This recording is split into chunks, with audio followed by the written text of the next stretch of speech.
Alright, Mike alive.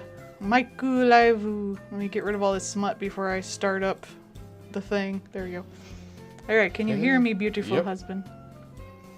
Alright. Alrighty. Blood up. Hello, everybody. Hello. Hello. Welcome, welcome. Today is a Saturday, which means it's a Patreon request stream. So, every Saturday and Sunday, wife does live drawing here on the Twitch. Or at least I try to. Don't always make it. Sometimes there's, continent spanning forest fires, so can't really help that one. Or I'm just not up to it. But everybody who is on the Patreon for the 10, 20, and 40 tiers That's a little too chippy. get to make requests and then see them drawn live on stream. And thanks to the generous support of you fine folks, wife is able to work from home as a full-time artist. Yay. Thank you very much for your wonderful support. And draw smut. And remember, everybody who's a Patreon also gets to see smut early, see whips, see everything all nice and organized and tagged, and a sliding scale of discounts when you get commissions. You get to see smut extra early because everyone else got to wait a month. So you guys get wonderful stuff. And you know it hurts me not to post that. Oh yeah. I love posting smut. She do. Oh my god. I have drawn so much smut lately. I'm glad I got it all out. Shut up. Wife and horny posting mode. I guess, yeah. Sometimes it just hit. You know what's bad though is the high art bug is threatening to hit again. Oh no. It's like, no, I don't need to draw something for a month again. It calls to your wife. What will it be? Yeah. Well, actually, I posted up the Franken reference on Blue Sky. So I can get the... It's like 4 different references all in one. Boop, ba-doop. Here we go. See, the final goal is like, this is all going to be Nari, obviously. And then the lamb kind of being held inside of his ribs. Probably praying. It's kind of like cut off where you just see like the smile. And then the chains will be around it. And I might do a similar alt one with the priest and Yigna. And I'm tempted to do a third alt with Shimura and the goat, but I have less references set up for that one. I'm gonna try to keep this one simple with the coloring, whereas last time it was like super high fucking art and it took me about a fucking month. This is gonna be like the like Santa Maria kind of flat colors, but still having like the gold halo. I was thinking of doing like actually I don't think there's anything inappropriate on it, come to think of it. I can actually show the OG one. Yeah, because I don't have any not safe for work references on here right now. This is for the Yigna one. Don't you just love how like for like eldritchness, they basically made the saturation and sharpness up so it physically hurts your eyes to look at. I love that. But yeah, here it is. I was thinking of doing something simple, like just 3 colors like this, with some shading, but very little. That way it just kind of looks like it's spray painted on there, just to save my stupid ass time. Because the last one took way too long. Religious wall graffiti. And no one's gonna care about it. Like, I got some really nice comments on the last one, but like after it goes up and the people who like it have seen it, it's basically like crickets forever. If you get that first pass. You don't always get that first pass of people who even like it. Like, it is... Yeah. Shit like that is crazy, like, not popular. I spent forever working on this amazing work of art. 2 notes. Here's a shit post I made in 30 seconds. 5,000. Bro, the stupid shit post I did of Pomni in the fucking shopping cart is still getting notes to this day. It is crazy. Awesome. I drew that in like 30 minutes. I spent a month on that last one. It's up on like Imprint and my ACG Good store. No one's bought a print. I might buy a print because I think it's really nice. I need to buy sometime the Uin plushie ass button that's in the shape of a heart. Because that's funny and I want one. Yeah, that's why I made it. Thankfully, ACG Goods, though, I don't have to pay up front, so I don't mind too much. Man, there have been so many people coming in today. Like, apparently that Pop Mart thing, like, that's apparently, like, a known brand, which I didn't know about. I don't really pay attention to those kind of things. But apparently that's, like, a big, like, collectibles and figure kind of brand. Mm-hmm. So we've had a lot of people going in, going like, "Oh wow, they got pop art here" and that kind of stuff. So I've seen it on like Big Bad Toy Store and stuff. Yeah. So that's apparently going to be more of a thing. There are these little, like little crystalline figures of Hello Kitty stuff. So there's like a little pink crystal, My Melody, and stuff like that. Yeah, I already have too much crap. Yeah, that's what I was thinking. But I'm actively trying to buy less crap. yeah. Not for money, for space more than anything. But it's just interesting, like seeing all these people coming in for like random ass things, not just Pokemon. But that leads me into this morning. I got to see the like duality of man when it comes to like collectibles and shit. So, you know, we have like the Okay, maybe I do have to do this full size because Chibi's heads are too big and I can't get the other head in the shot. bobble-headed. Damn it. But Fucking Chibis, man. I wanted to do them in like the actual Cult of the Lamb proportions. I thought that would be cute. But I guess I'll do it like actual real fucking people proportions because their heads are too big. I was gonna say you just have like 2 freaking bobbleheads and like some stick leggies maybe. Well, I want a commission of a Chibi clapping their hands over their head. Oh, what? They gonna look like this. They're gonna have like Adventure Time arms. Yeah.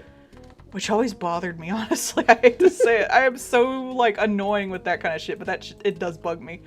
But yeah, so this morning, like we got some regulars that come in for Hot Wheels. Like that's a usual thing in most places. There's usually like a crew of people that all know each other and all come in for the cars and shit. And they're pretty good and everything. They behave and all that. And the one guy that was always causing problems was like yelling at people and then like sued them because he said they were bullying him and shit That's like that. so fucking stupid. So that guy lost his lawsuit, first of all. Good. Fuck off. He did sue those guys. He did lose. And he has made himself much more scarce because nobody fucking likes him. Good. Fuck off. He is just he's like a Captain Planet. You know that rat in Captain Planet, the big rat guy? Yeah. He's like that. He's just fucking Weasley, and anything that he thinks he can scalp, he'll try to scalp. Oh my god. And nobody likes him. So Good. he shows up much less nowadays. Good. But the 2 guys that he tried to sue are just like regular collector guys. They're just in there to find Hot Wheels. Maybe they'll get like a chase one or something, but they don't really care. They're just there for cars. And so today, I hear like, I'm not gonna lie. In my defense, Lavender Skunky, I do actually enjoy doing large projects like that. They are very fun for me. She do. I do it for my entertainment. It's pretty part much. of her And I have a enrichment. nice, pretty piece on my portfolio. It's part of her enrichment for her Yeah, page. it's artist enrichment. That's what it is. That's also what my porn is, but y'all just like that. So But I hope it makes you all super hard, but even the ladies. Oh yeah, definitely the ladies. She likes the ladies. So like, I'm there in the morning. We open up, and I hear manly giggling. And Paul, give us a manly giggle. just manly ass giggling. And I look up from my desk to see 3 guys. 2 of them are those 2 guys, and the third is another guy that I've seen like every so often. And they are all giggling and running towards the Hot Wheels. Oh. And the thing of it is, one of the 2 regulars, one guy is Big Buff Cheeto Puff, and the other guy is somewhat of a younger guy, but he's pretty fit too.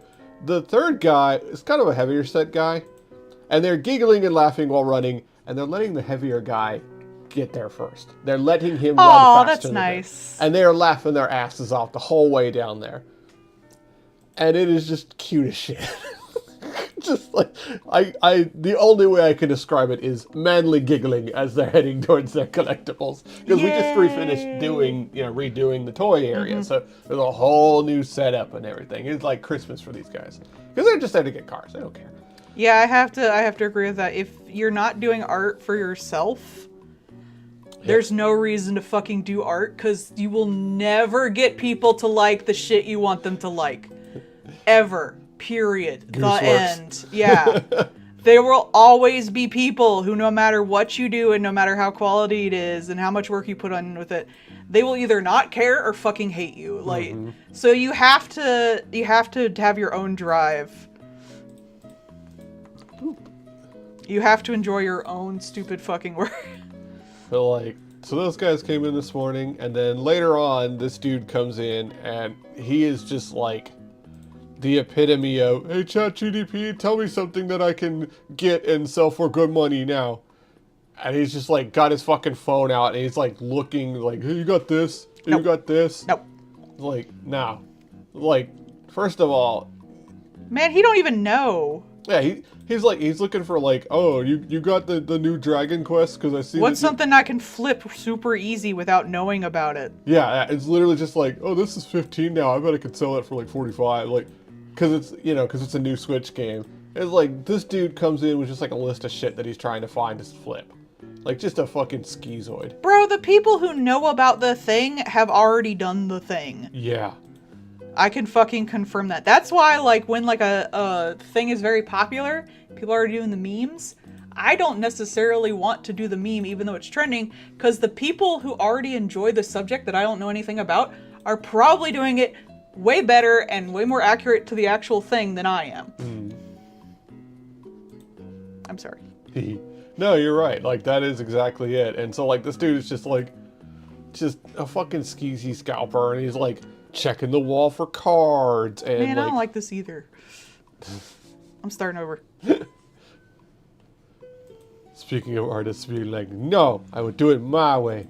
Well, if it's not right, I don't want to do it. It's true. I'll do it halfway mid-chibi. Lavender loves the level of detail. Yeah, thank you. I usually don't do that much detail because my style is very cartoony with thick lines, so it was a fun activity. This new one, I'll probably just do solid colors. Just in general with, like, no line work. Yeah, That's another thing. You should experiment. Yeah, because it'll look like the wall graffiti then. Just like how I did that one Little Nightmares work entirely in digital paint, even though I'm not a digital painter. Because it was practice. It's like, it's fun to experiment. Yeah. It's basically like, Growth. what would be the equivalent? It'd be like someone who's It's like weight training. yeah, it's you're working out a new muscle. Uh-huh. You may not be all that good at it, but you had fun, and that's what matters. If people who work out actually like to work out, I have no fucking idea, They actually. do. A lot of them really do, yeah. You know, like the runners that get the runner high and stuff like that. That is a big deal. Hey, how's it going, Pyro? Maybe I don't run fast enough. I've been using the treadmill pretty much since I was a teenager. I never got, like, high. But Yeah. I don't run because I don't want to. I hear that's not good for your knees, too. It's not. I just kind of like to walk at a very brisk pace and think about things I'm going to draw. Yeah. That's all I want. The main thing is, like, movement and, bringing up your heart rate and stuff. Yeah. That's the important part. Like, that's why they also started, like, doing ellipticals or things like that, because it's less impact on your knees. If we get a housemate, we'll get an elliptical. Because I do like those. They're fun. Yeah. I'm not allowed to get a rower, because I'll do You can get a rower. I'll overdo it again, like when we had the rower. Well, you're back in the gym. supposed to do it in chunks. Yeah, but I get excited. I like the I know, rower. I do too. Yeah, that's what happened with me on the. That's why my arm hurt like yesterday, because I got too into VR with the Beat Saber. I got too excited about doing new Beat Saber songs, and I kind of like then drew the rest of the day, and I kind of hurt my arm. I overworked myself. Yeah.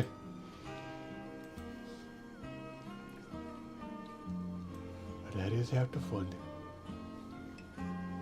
The other half is smooching wife. That's true. Hello, Pyrobot.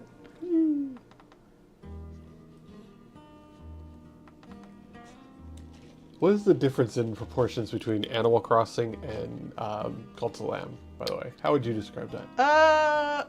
They're both relatively 2 heads tall.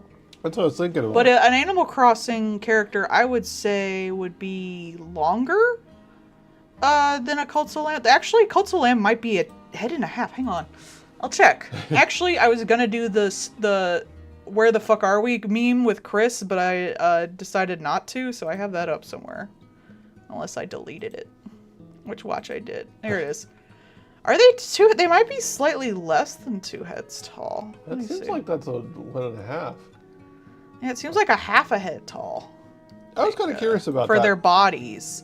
Yeah, they're kind of like their bodies are a little less than the size of their head, whereas Animal Crossing, especially the new one, they all got a little taller in that one.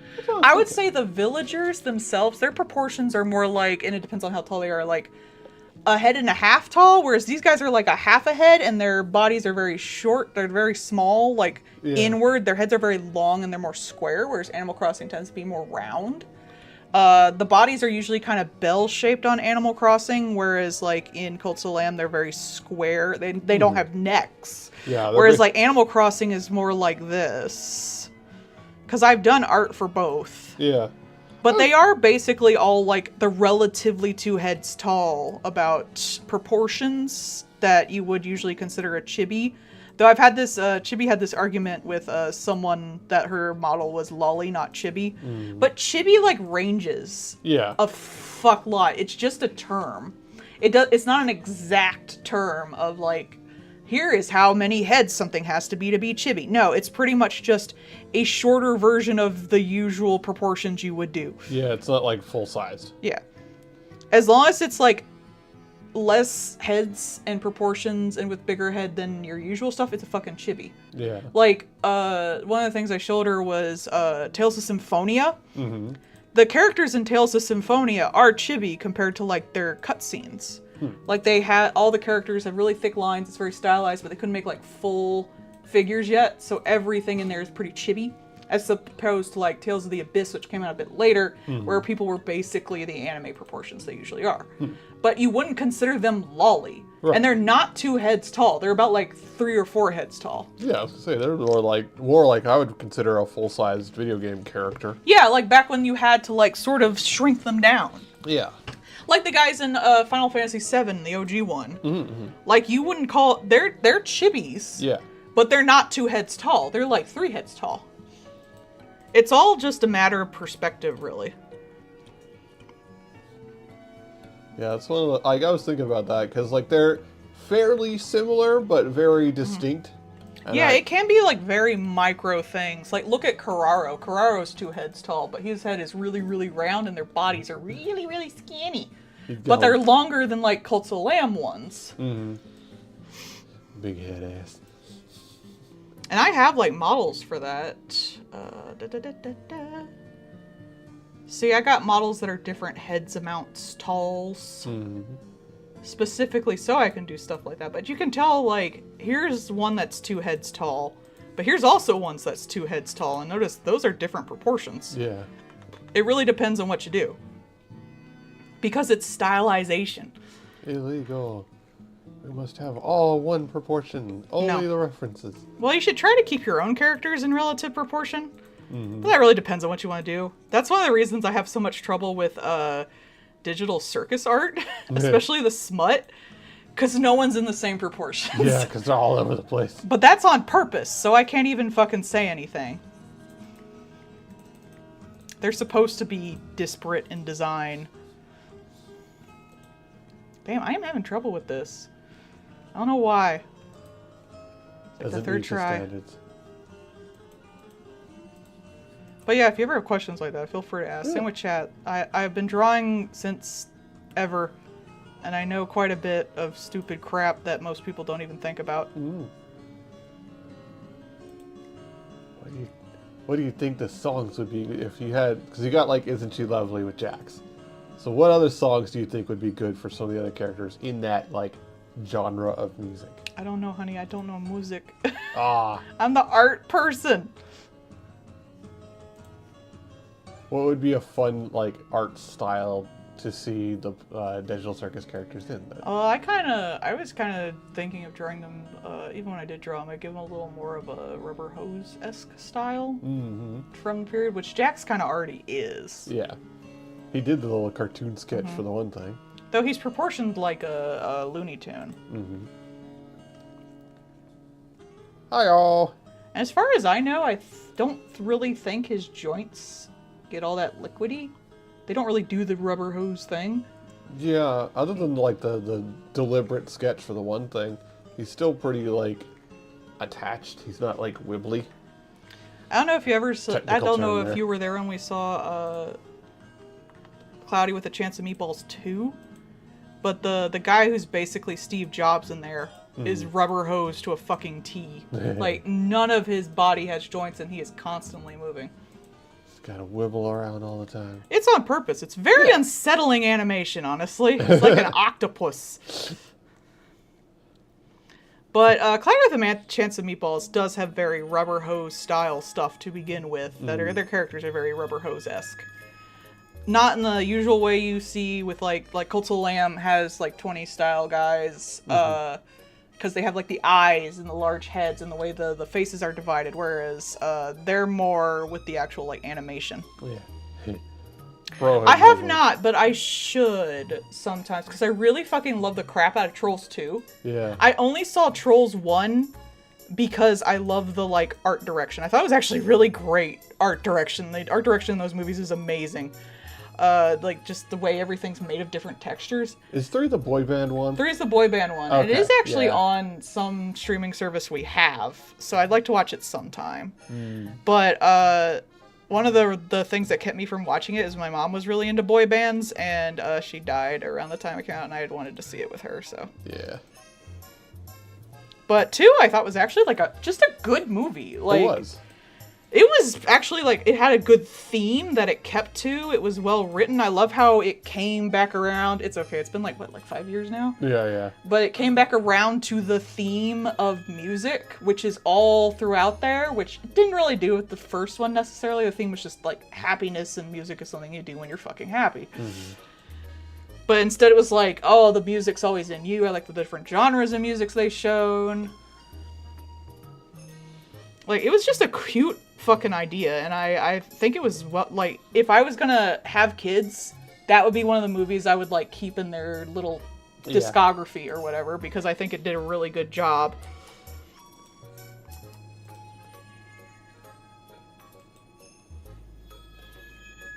Also, like, it's apt for making OCs and stuff, so I hope people enjoyed the crap out of it and made a bunch of OCs. Yeah. So many troll saunas, I'm sure. Also, apparently it had the McElroy brothers in it. I still have barely any knowledge of them at all, short of one of them is married to the guy that does, or married to the wife that does the medical one. The Sawbones. That's it. That's the only real thing I know from the McElroys. There's that one meme is like, I don't know X, I'm afraid to ask. Yeah. And one is like, I don't know anything about the McElroy brothers, and at this point I'm afraid to ask. Apparently that's one of them in that picture. And I know one did the 7 Vaginas comic for The Little Mermaid. Unsurprised. I like I said, at this point, I know nothing about them, and I'm okay with that. They're apparently just like kind of the part of the background radiation of things. They had a very popular podcast. Good for them. And as far as I know, haven't done anything hugely problematic, which is amazing in itself. Yeah, right? They kind of just did their thing and then continue to do it just, over there somewhere. They just grew up and lived their lives as people. Oh, yes, many times. Probably more times than I can count. And I played it on console and then on PC, so my time on my PC on Steam is not even my full time. And I think it's still like the 3rd game I most played on there. And that was long after it came out. And I have tons of mods. I will respond with, she's not straight. So yes, she's played Fallout New Vegas. Dean Domino is my hear me out, basically, for Vegas in general, for anything Fallout, really. And the robot, wait no, the robot detective's not He's in Vegas. 4. Yeah, he's in 4. You're thinking Nick Valentine. Yep.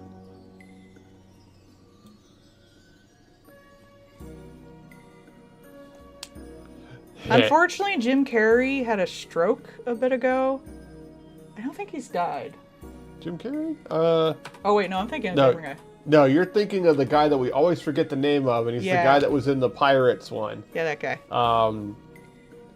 And oh god, and it's gonna take me a hot second. He's the one with space, and Tim Curry. Tim Yes. Curry. See? Yeah. I'm You're probably dyslexic there. you're thinking of Tim Curry, but Jim Carrey's the guy that played Mask. They could never remake Roger Rabbit. It's just the most perfect movie that's ever existed. It's true. Oh, so oh hey Patton, that thing with the pirate guy. Mwah. The pirate guy that your mom used to like. Oh yeah, that fucker. Johnny Depp. So the reason why he was walking around in the Ebenezer outfit was apparently he is going to be playing Scrooge in a Ebenezer remake. Yeah, I saw a video, like not a video, but the poster for it, and it looked like him. Yeah, it is. Yeah, that's why you were doing the Muppet joke. Well, no, I was doing the Muppet joke because he showed up there and everybody was making fun of him. Turns out he actually is going to be doing that movie, a movie that has no purpose because it's supposed to be like, how did Scrooge get that way? And it's like, well, We know, that's part of his fucking flashbacks. if you watch the fucking Muppets, they'll explain it to you the whole way. If you read the goddamn book, it'll explain it to you. It's not a long story. I read it when I was in middle school for fun. It's not a hard thing to pick up and read. It's like, the fuck you mean? How did he get to be what? It's right there. What the hell you mean?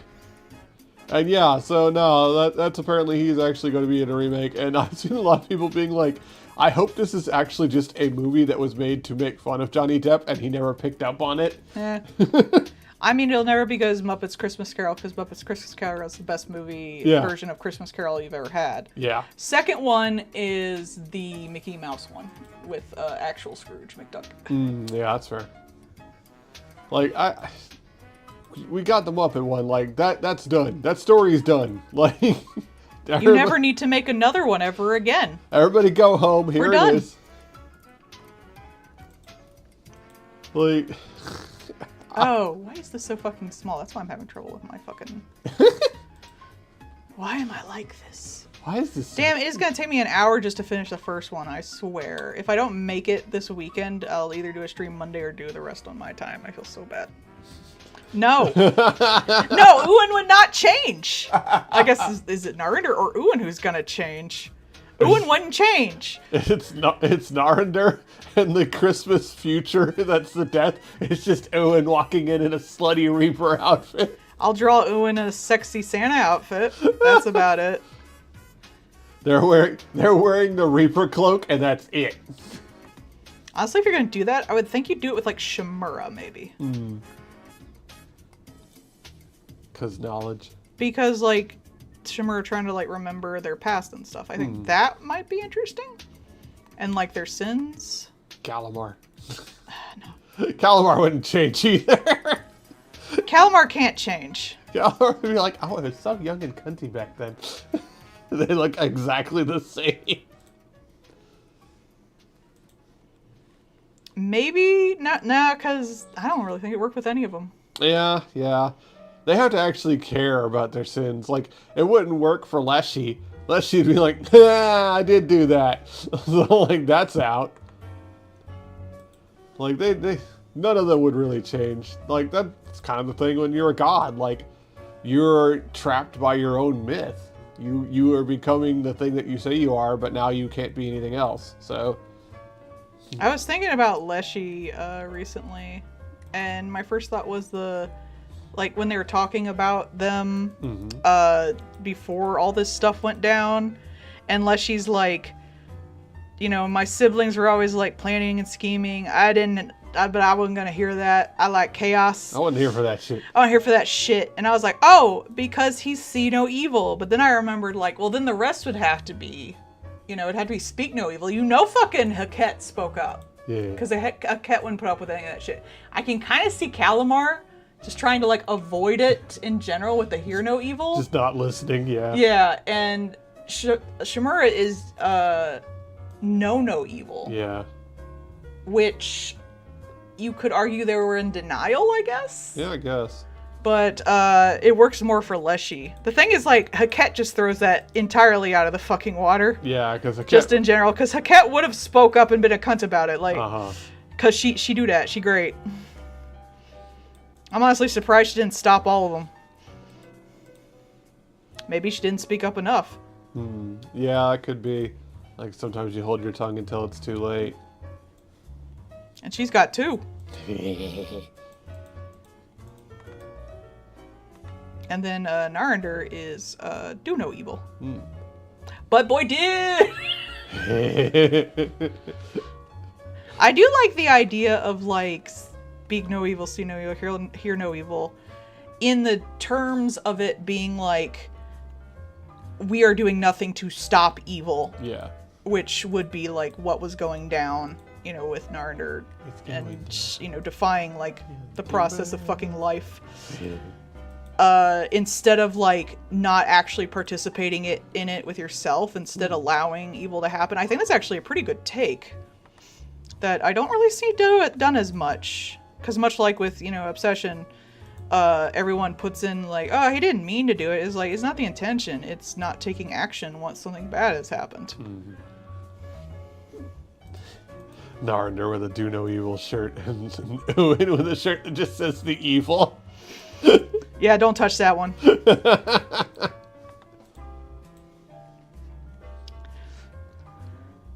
Do no evil. Their shirt just says evil. Speak, friend, and know me better. It's come and know me better, man. That's the one. There you go. I was trouble I with bought that specifically on our Amazon so we could watch it every year. Yeah. You gotta. It's part of our Christmas tradition. Exactly. And now we have a little H Mart near us, so we can go get one of them fucking sick ass little cakes and have that. Yeah. Shimura is not entirely aware of what's going on between Narender and Uin. I have been thinking, and I'm not sure I can do this because it would be a comic that has action in it, and I am not an action artist. But I was thinking of getting Uin drunk, because they never drank before all of this, so they have very little resistance. And then getting Shimura drunk, which would be by accident, because Shimura's a teetotaler. However, spiders can get drunk on coffee. Yep. So just have, like, accidentally introduce coffee to the fucking cult. And when Shimura's drunk, they're in their old, like, war mode instead of being, like, how they usually act, which is how most people act when they're drunk. Mm. So they both, like, start having, like, an incredibly overpowered brawl. However, they're both drunk as balls, so they keep missing and puking and falling over while they're, like, cutting down entire, like, forests and toppling houses and shit like that. The thing is, I would have to draw action, and I am not an action drawer. Just cleave their way through the fucking cult. Like, I draw porn, not action scenes. Porn is an action. It is not.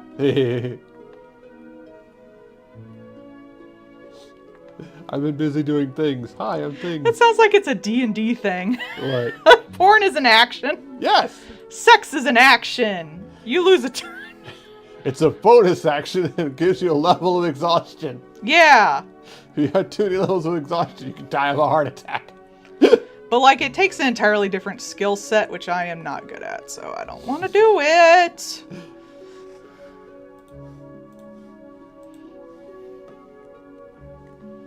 More of an activity. And, like, I Depends on how good the sex is, if it's a cooldown. I told wife about the thing ongoing with D&D right now. It's once again doing stupid shit and trying to be like, oh, fine, we'll have our own critical role with professionals and hookers and bots because no one's watching it.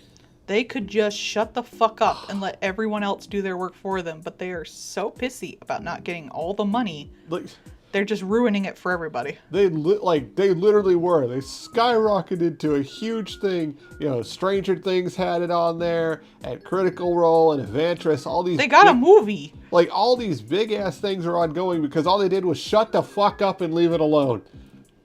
That's all they had to do, and now they are just plummeting, and Hasbro is flailing. With the fucking, like, COVID and shit like that, they had the perfect storm.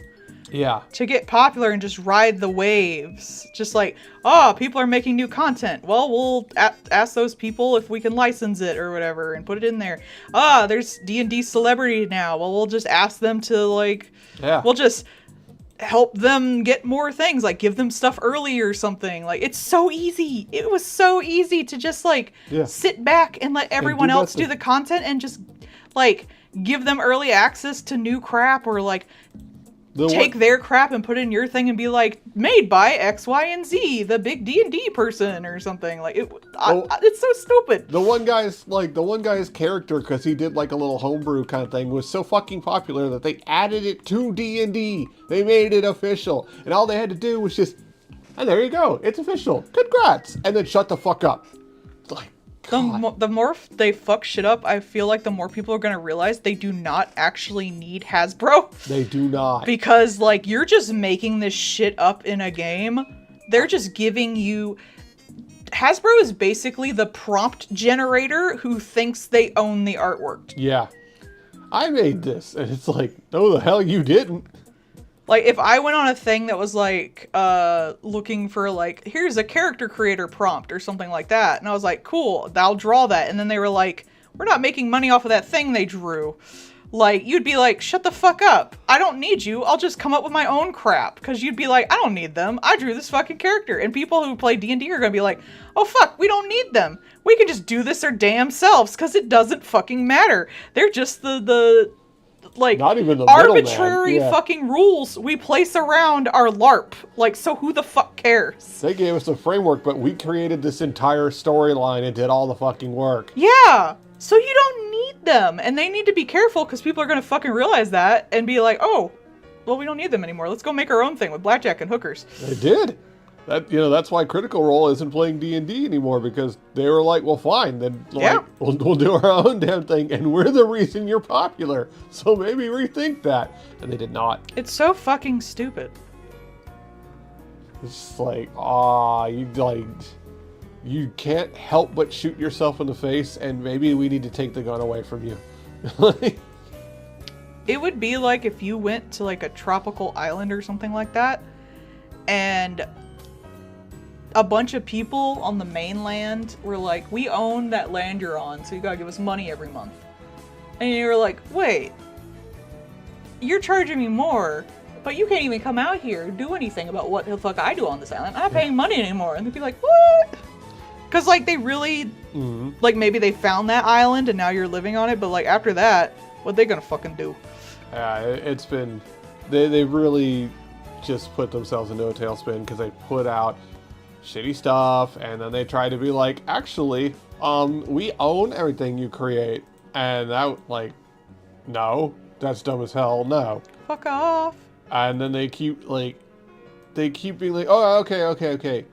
But maybe about this, maybe we put the AI and everything, and that way we do own you. Oh, you're mad about that? Okay. Like, it's just fucking stupid. They don't even make the content anymore. Yeah. People make the content. Yep. You could literally just be... That's what they should be. They should just be promotion for the people who make content. Yeah. Because they're basically like, they could be like... agents. You know, like for actors. Like, they could be like Second Life, but for D&D. Create a framework for everybody else to be able to trade and integrate their shit together. And then shut the fuck up and collect the percentage. Just shut up and fucking make money. You could be D&D of Steam. They should be like Steam. You could be the Steam of D&D. All you have to do is shut the fuck up. But with less work, which is wild. Yeah, I know, right? They don't even do that much. Because Steam at least has to, like, curate and make sure things work. Yeah. Steam and D. Yeah, like, that's the thing. Like, they have to have server and softwares and shit like that. But, like, for D&D, most of that shit's gonna be just text. It's gonna be databases. All they do is make a rule set that some people don't even fucking follow. Yeah. And be like, okay, now we own everything. It's like, no, you don't. Yeah. And I appreciate it is difficult to make games, 100%. I'm not knocking that in any way. The people who do make games and have to balance them and stuff, that is very hard. But, like, people can do that without you. Yeah, as made by the D&D players of the 70s.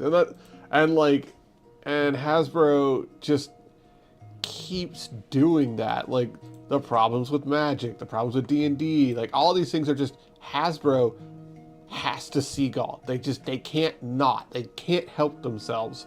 If they're not being a fucking pest, they don't know what to do. If there isn't a crumb of money that is wrung out of something, they have to fuck with it. Yeah. Or they're trying to make it fall so they can, like, write it off or whatever. Yeah. That is also a thing that happens. I mean, they were getting sued over the Magic stuff for that reason, because it's like, hey, you are devaluing your thing because you're putting out like 40 expansions in a year when you used to put out 8. Like, fucking stop. So, I wouldn't be shocked. I think that Hasbro is just desperate because, like, you know, Magic and D&D were some of the other things that were making the money. I mean, you have to make all the money and constantly be making more money, or your shareholders are unhappy. So you either make all the money, or you literally try to farm as much as you can out of the damn company before it dies, and then move on to the next thing. Yeah. That's the only two ways, like, the economy works, like, now. And Hasbro is a failed, like, yeah, they are actively a failed company, and they are desperate to try and find literally anything that makes them money. It's so sad. This is why we're doing so fucking bad. Mm-hmm. And again, just comes back to shareholders. Just the existence of shareholding is an active detriment to anything that's attached to. And you can point to fucking Steam to show you that, because you can see the difference between Steam and Epic. Because Epic is shareholder shit. And what happens? They didn't have a fucking friends list at start. They didn't have a shopping cart in the store. Basic stuff that's been there forever. Why the hell am I going to get onto a new thing with my new, games over there that I can't play anywhere else because I got to be on their thing, and I can't even talk to people? I can't, I have to struggle to invite somebody to play a multiplayer game? You were built off of multiplayer games. Epic came from Unreal, one of the first multiplayer games. How do you fuck that up? But Steam, as bad as things can be on Steam, Steam doesn't have shareholders, so most of what they do is just nothing. They do nothing because they don't need to. All they gotta do is just not fuck it up. Like PlayStation and Microsoft and everybody else. Yeah. Oh, I told her about it today. There's this Chucklepuck. The weed shampoo simulator thing. So, anyways, the third one had an option in it. Wait, there's 3 of them? Yes. Yes, I know. The third one has an option in there, and the option literally says, turn off AI assets. And it's like, yeah, you can feel better about yourself by turning this off and blah, blah, blah, even though you're still using algorithmic stuff. So where are you to take the high ground on this? And if you turn it on, it auto closes the game. Wow, fuck them. Yeah, so if you say turn off generative AI content, it turns off the game because they're trying to make a point. Wow, fuck you. The stupid ass point is also their Steam game listing didn't have a fucking AI disclosure on the Steam page, something that they're in trouble for. There's an entire difference between an algorithm, which is still not great. Yeah. There's plenty of reasons algorithms are fucking bad. I don't get that argument. Versus the infinite theft engine. Between fucking something that generates stuff from stolen assets. Yeah. I'll even say if it's AI that's machine learning and stuff like that. Right. Things that give you stuff you might need. Algorithms can be a good thing. Search engines are a good thing. Yeah. So generating things is a bad idea. Generating things that didn't exist. Using those skills to know what those things are to find the things that you want to know exist. That is one thing. Not saying no is a bad thing. But and so they're fucking haha, you live in a society, how curious, has immediately blown up in their faces. Good. Because, hey dipshit, you didn't do you're so proud of generative AI and it's the future, but you also didn't disclose it on Steam. A thing that can get your stuff in trouble or removed. Yeah. So obviously, you don't feel too big about it, because otherwise you would have put your disclosure on it at the start. Yeah, they knew I wouldn't get anything. Uh-huh. And Steam doesn't even really hardly do anything about it. It's not even a tag. It should be a lot more. At least they are, mandating that, hey, If you don't, then you're going to be forced to give refunds, which I like and appreciate. But, like, they could do more. They could do more. I wish it was a tag, so then I could say, don't show me any fucking games with this shit on it. Right. So, for every game I'm excited about, when I see it, I don't have to scroll down to the fine text at the bottom to see if it's AI or not. Uh-huh. That is so fucking annoying to go through that process of like, ooh, aw. Meanwhile, the head of fucking Epic is like, the Scarlet Letter over on Steam is mean to the game developers. The customer's always right when it comes to choice, man. Yeah. In matters of taste, the customer is always right. Plus, The customer does not want your fucking AI. So don't fucking put in the AI. if you use generative AI, you're not a game developer. You're just a thief. That's it. End of sentence. You're not a developer. You didn't develop. Thank you for not using AI. Like, you know, I was wondering if I had like an expression for this. I did not. I have seen people talk about like, yeah, I am one of the people that's like, coding. But I've seen a lot of people talk about like, coding is also a skilled thing and a bit of an art form as well. Yeah. And, you know, most people are like, hey, coding would be okay if it wasn't, again, done off the backs of stolen code from everybody else and things like that. And that it lies. And yeah, it's like, you could maybe use it as like a thing to check your code, but they also made a good point of there's already been code, like programs specifically to check your code. Like that is already a thing in existence. Generative AI did not add anything to that of like, not even of merit. It just didn't add anything to it at all. So like, even in the like, I feel like if you're good at coding, you could just code something better. yeah, you definitely can. Yeah. And, you know, so like even in the narrow use case of maybe like creating coding or shit like that for you, even at that, it is not useful at all. So it is just wild that like, it's the most tech bro thing to ever tech bro, because it's literally, congrats, you have made something that is so fundamentally useless in every way possible. How did you do that? Like, you know, even moldy cheese can give you penicillin, and these guys have just made like, I don't know, radioactive thorium waste. Oh, thanks for the follow, Artie Man. Artie Man. Artie Man. He's extra manly. Yeah. It's the Manco guy, the Saxton Hale. Yeah. He's doing like the Bob Ross painting. Yeah, even that would have been slightly more useful if it weren't for the fact that it like goes to a website. So if you lose control of that website, now all of your NFTs are penises. So like, and like, yeah, the line goes up guy was like, yeah, NFTs do kind of could potentially serve a purpose.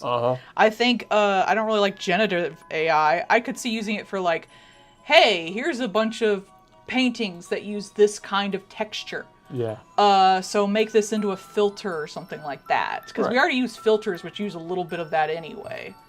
Like, but you also, I want to be able to use them by choice. I don't want it to auto-filter me to yassify me every time I take a picture. You know, the Spider-Verse people made a really good point. Like, even that wasn't actually generative AI, it was machine learning. Yeah. Because they trained it on how they wanted to cell shade, and then how to do that cell shading at different angles and things like that to help speed up the process. But again, that wasn't really generative AI, that was machine learning, and it really goes to show just how much these AI chuds have spent their time trying to conflate the two uses of the words, because they really spoiled that word, which is sad. Yeah, they did so much work to try and fuck over the word usage, because they knew that by saying those words, you immediately have a negative connotation now. So we don't want to talk about that. No, it's not the theft engine, it's AI, but that's two different things. And it goes back to the idea behind the creation. The idea behind that kind of creation, machine learning, is to make something that's helpful and speeds up the process for someone doing something. The concept behind generative AI is to steal it and get rid of the people that normally would have done it. So you, at the core, had a different thought process behind making the thing, and one of them is just outright evil. Like, And it's killing the planet. yeah. It's really not worth it. Yeah, so I could see that. That's, a thing that grows with you over time, like a Digimon that you can take from game to game. That's a cool idea. But That would be an NFT, yeah.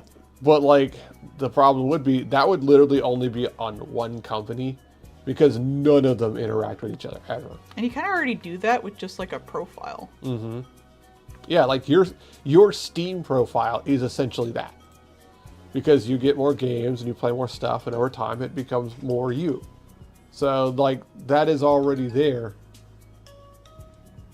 It's just so many of the use cases that a not fucking Captain Planet supervillain would have come up with are just ruined by 4 jackasses in expensive clothes.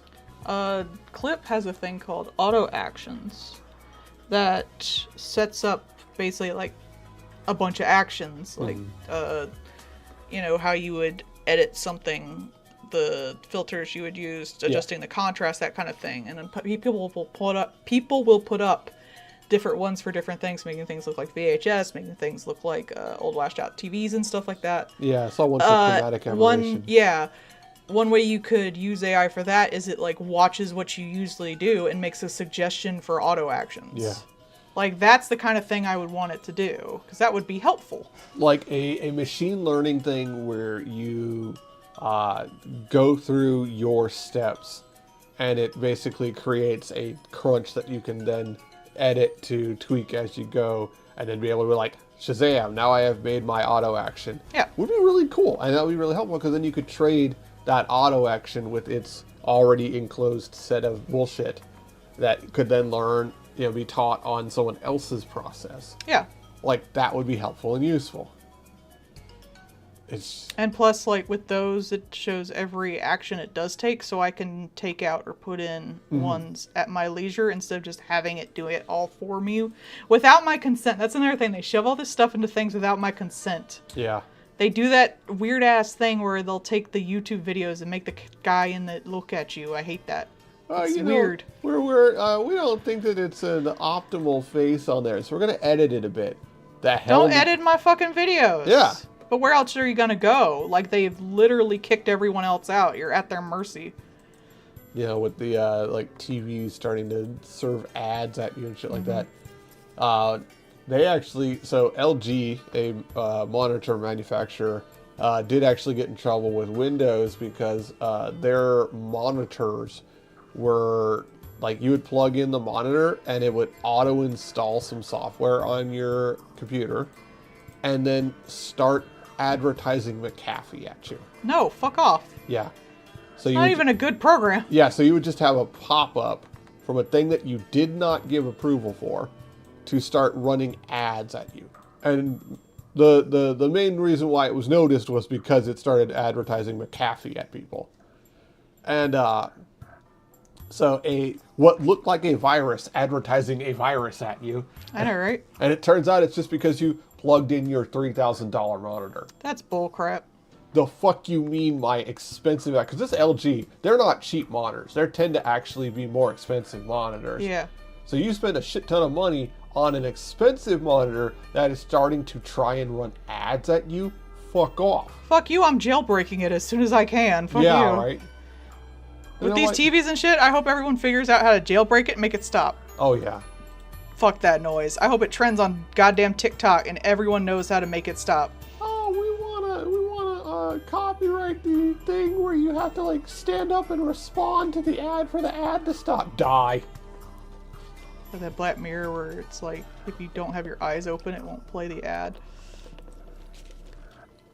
Do you want to pay for the upgraded version of your brain so you won't run ads while you're literally talking to people? I'm waiting for it. You watched that one where it was the horror thing. See, I don't watch Black Mirror because it's misogynist, but I also don't watch it because it'll like make me just sad. Yeah. Because it's just true. It's like, stop. The sci-fi elements are true. It's also misogynistic. Yeah. I had to literally like stop watching back when we had Netflix because it was like, this is like the third wife that like they've used tech to basically have her husband as an excuse to beat her or something like that. It's like, I'm not watching this anymore. Oh no, the wife suffering is the only thing that drives the plot. Oh my god. Even in that one you were just talking about. Of Oh, course yeah. it's the wife. Uh-huh. Yeah, I know, right? Oh, don't you want to have Elon Musk's Neuralink? No. This motherfucker can't launch rockets. We've had this shit forever. What the hell you mean? I will say in defense of that one, she would literally be brain dead otherwise. Yeah. Like she was in an accident, which is extra fucked up. So, It's just, like, that shit's fucking gross. Like, and you know, okay, yeah, oh yeah, you bought the Roku TV. It's cheaper because it has the ad shit integrated into it. Okay, but like, some of these ones, it's like you can buy a Samsung TV or you can buy the exact same Samsung TV now with AI for $100 more for an actively worse experience because it's fucking with the visuals the whole damn time. And it really highlights it now that we've gotten the new ones up so you can actually see the one that is and isn't AI, and you can notice how weirdly jerky a lot of the movements are and the coloring keeps changing. Like the tone of the coloring is constantly changing why? because it's the AI fucking with shit the Ew. whole time. Well, that's gonna bother the fuck out of me. It does. Yeah. Let me tell you. Yeah, very Trunks. It's the hair. That's what it is, Bart. It's the haircut. Maybe, yeah.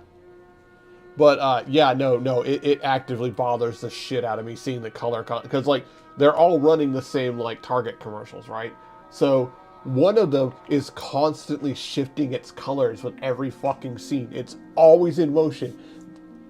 I don't know what is wrong with tech people, specifically tech people that work on UIs, but if I find out who started that shit of the UI constantly moving while you're doing stuff, I'm going to beat them to death until they stop moving. Yeah, some of the ADHD that's distracting as hell. Oh, I hate that. I hate that so much because you go to click something and it has moved and now you're clicking the wrong spot or an empty spot or like, why? Why does it constantly move? No one likes that. They want you to be looking at it at all times. It's like, were you having a seizure while you program this? Why does it not stop jiggling? Only I'm allowed to jiggle that much. I jiggled me wife. I fucking hate that. And like, you know, oh, we gotta add AI to everything. Okay, we had a functional phone system at Target on the Zebra, so you answer the phone through the thing. And then they changed it again, so you literally... At first, it was a functional thing. Worked fine, did everything it was supposed to do. But you could sign out of it so you wouldn't get phone calls. Because, you know, you might be pulling an order or up a goddamn ladder, and you don't need the device to stop working because someone rang in on the phone. So you could sign out of it. So then they updated it, took that away. So now you can't sign out of the phone. But it still mostly worked fine. Then they changed over to the new phone app. And it auto-loads you into certain areas so you're always getting phone calls even if you're not in that spot. That's stupid. It's annoying, but it still worked. Now they've added AI into all of the damn things. And you know what doesn't work anymore? The fucking phones. So if you're mad when you call Target and no one picks up the phone, guess what? It's because there's a fucking 2/3 of us that every time the phone rings and we either try to decline or accept, we try to pick up your call and the phone app crashes. It's on every device. It's on the new devices. It is all of them. There is a less than 50% success rate on being able to pick up your goddamn call. We know how phones work. We don't need this shit. The hell you mean? We have had phones since Graham Bell. The fuck you mean we can't answer your call? Well, guess what? They added AI, and in less than a year, we can't pick up your calls. It's not that we don't want to answer. It's not that no one's answering. It's that we physically can't. I had to go to a landline phone today to answer someone's call because we physically could not on the devices. Why people be calling Target anyway? I don't get that shit. Just to ask if shit's there before you come Yeah, in. why don't you fucking... I don't Because know. the thing online is also never right. Because it's Well, half- I like just wouldn't care enough, I guess. I mean, like, If it's that urgent, I'll order it online. like you can check online, but they also added AI into all the inventory shit. Yeah, that's true. Okay, So- maybe you're right now. So now you don't even know if that's right or not. You don't even know if that shit exists or not. It's All all right. like it tends to be delayed anyways because like, you know, multinational corporation, right? Inventory is a little behind, it's a little slow. That's fine. You'd call before you come in just because then you don't have to do the drive because like out here there's a lot of people that are like 30, 40 minutes away. Okay. That's fine. You'd call before you're making the drive because why bother? Especially for something that like goes away quick like squishies and Neatos. Or it might be AI online. Uh-huh. Well, like, you know, okay. Like, oh, hey, do you still have any Neatos left? Yeah, sorry, it's been an hour after we opened, they're gone. Like, okay, cool, fine. But, like, the Neato and squishy abominations are wildly I out will of never hand. get that because they're not even cute. They have awful texture. The banana I never liked because I remember back when that was just a thing Yeah. that was on a shelf and it felt like an incredibly flaccid penis. It's like And I always fucking hated it. the material that they use, like the outside texture for a lot of those squishies, like, you know how I am about like bad materials for shirts? It's that same thing. It makes my skin crawl. I can't stand most of those. I don't want to play with a flaccid penis. Like the cube actually has like a real firm like plastic. Yeah, the cube's very biteable. I would bite it. Like that, okay, I could kind of see that. It's kind of squeezy. It gets dirty super fast, but like, Yeah. it's not the material that like collects dust like your Godzilla. It's not like that material. Yeah. So like, it at least is like clean and doesn't have a weird texture. I could see that one, but most of the other ones, nah, they're gross. So, but like, that's the thing right now. We have to keep them at the front because we've had some people that can't be adults, and specifically one jackass who keep trying to like sneak by and grab a bunch of them and then go to self-checkout and just ring himself out several times to get it because he's an asshole. And when he tried to do that, they walked over to him, took his cart from him and handed him the amount that he was allowed to buy. And then his mom called. Oh my god, are you 12? No, what the he's like a fuck? 20, 30-year-old man. I know. That's why I'm like, what the fuck? Are you 12? He's a grown-ass adult. So his mom called and was yelling at the store manager, calling them racist. I would kill myself. Like, I would not. If my mom called because I was scalping shit, I'd fucking kill myself. that has to be like, that has to be your lowest, lamest point. Not only did you get stopped by scalping in the most like, they didn't even say anything. They just said, you're only allowed to buy 4 and took the cart from him. No arguments, no talking, just like, no. And then took it from him like a child. So you're a grown ass adult and get stopped for scalping first. And then your mommy calls and yells at people. Like, brother, I would cringe into a black hole. I would die. I wouldn't need to kill myself because I'd be dead. I would become void. I am sorry. That has to be like one of the lowest points you could ever hit. Holy shit. But For a fucking toddler toy too. oh god, yeah, for a A little toy for little like kids. yeah. You were literally trying to scalp children's toys. At least Pokemon has some damn dignity. Not a lot, but some. You were trying to steal fucking like 5-year-olds TikTok videos. Like, bro. So lame. Look at yourself in the mirror. Your mom called because you were trying to scalp a bunch of children's toys. Oh, Think man. about what you've done and like reflect on your life. I hope you grow from this. Holy shit. I would die. Like I would be fucking dead. I would be like, I am literally the most pathetic thing in this world that isn't just objectively fucking racist or something like that. Oh, speaking of cringe, I've got a good one for you. What? Okay, so at work, we had the little printers for like printing labels and stuff, right? Yeah.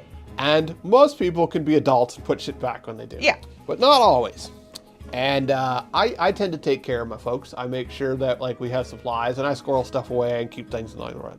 So we always have a printer at the tech boat because we always need to be doing clearance labels and shit like that. And sometimes there's, you know, the price change people need help too. Like, okay, cool. So I always keep one. It always works. It always has a battery on it, things like that. It's always there. But some people can't put shit back. Bitches. And I got annoyed by this because we had gotten a new round of printers. So I actually had a brand new printer over there with a brand new battery, which like that shit's fucking gold. I had a double stack brand new battery on it. Like that was like the fucking Ferrari of printers for Target.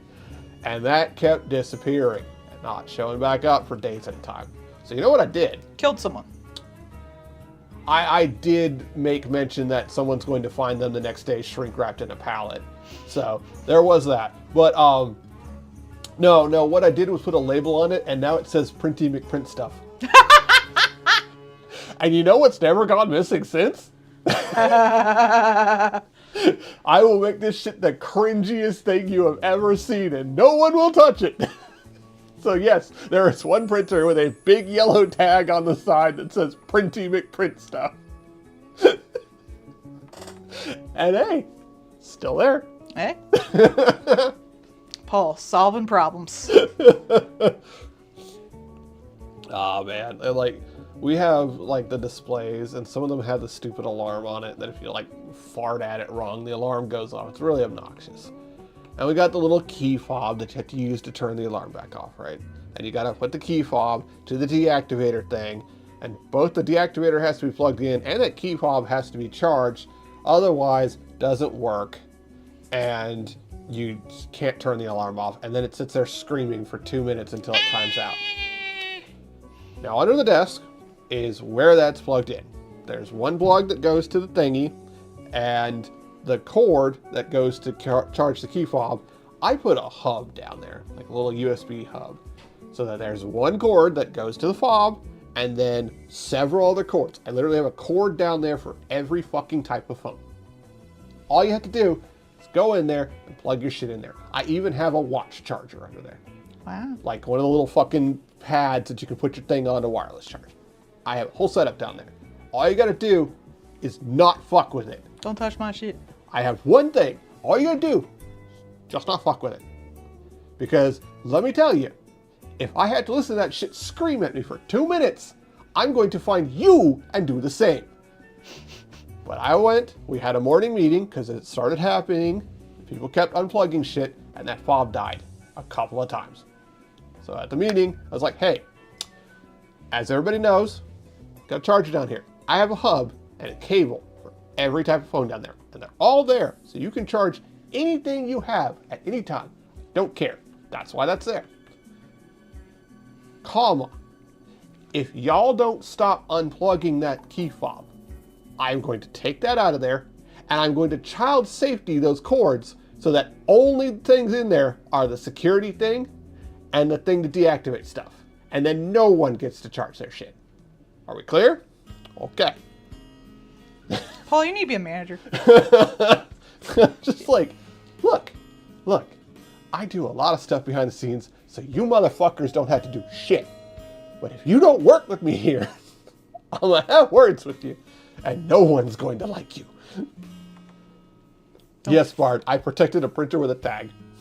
I made it as cringy as fuck to take it. I was done with that. And I was just like, hey, look, here's what's gonna happen.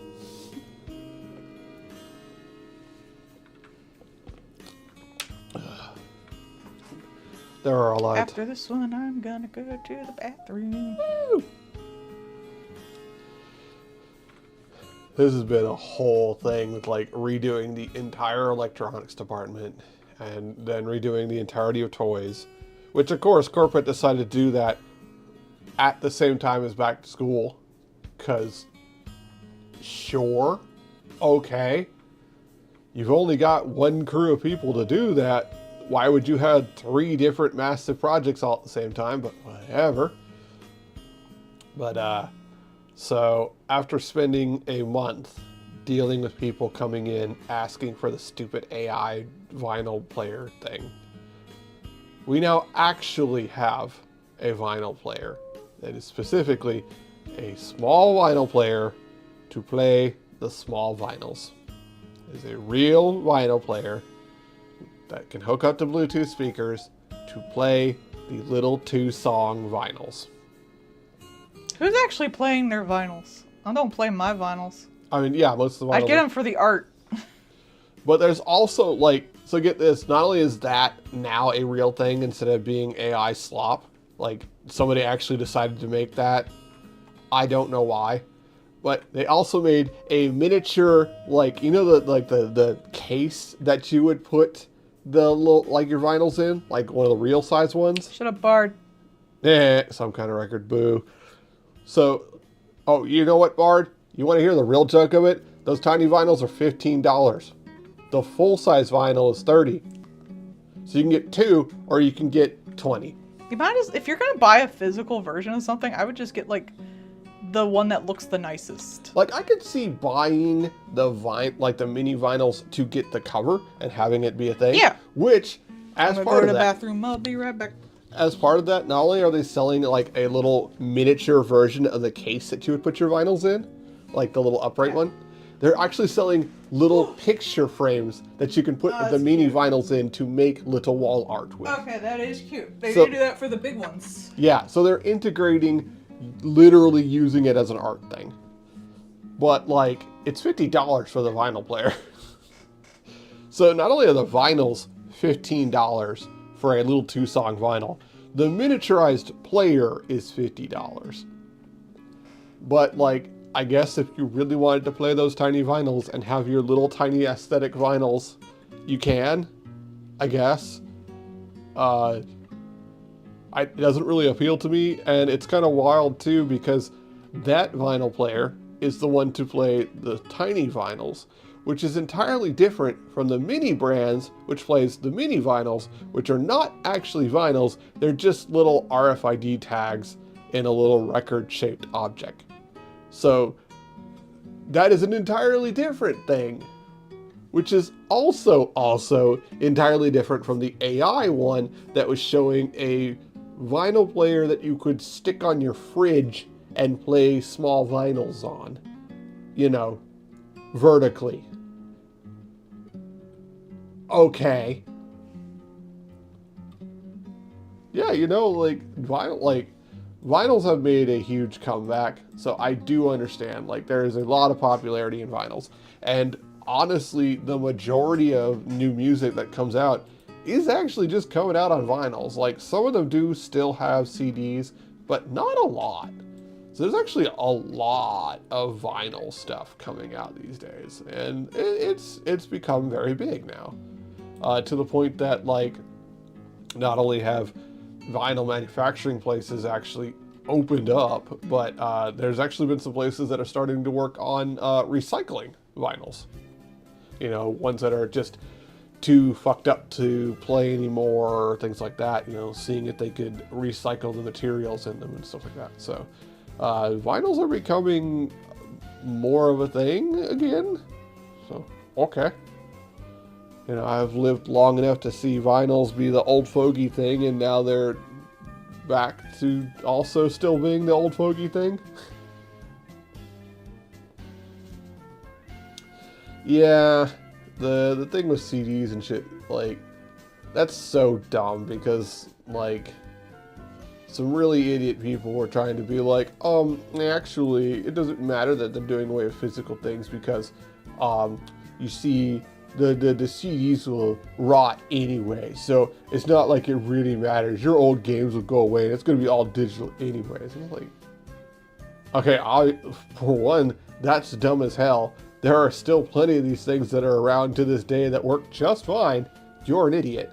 Like, yeah, if it was manufactured poorly, it might fuck up earlier on, but otherwise, like, yeah, nah, it's not like, you know, 5 to 10 years, it's like decades, buddy. Like, you'll have bigger problems by then. And, the whole thing being like, oh, well, there's less demand. Yeah, why is there less demand? Oh, that's right, because on the PlayStation 5, you had to spend $100 more to get the fucking CD player because you took it off.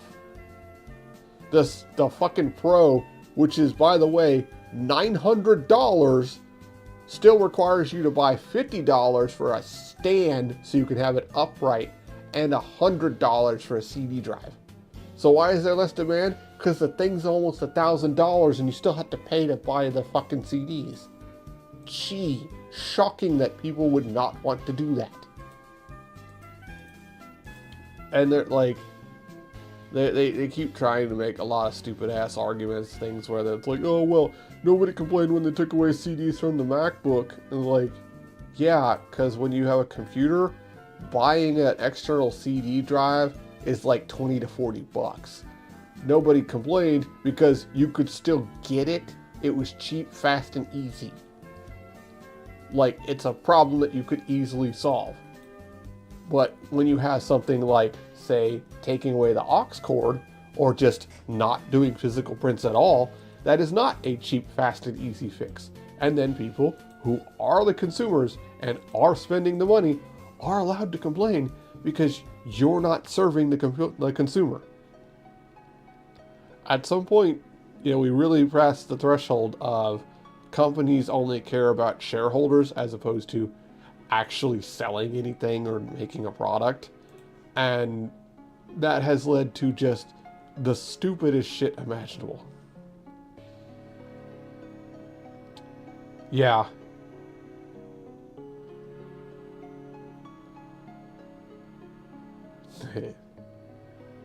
The disc tray doesn't have a spindle.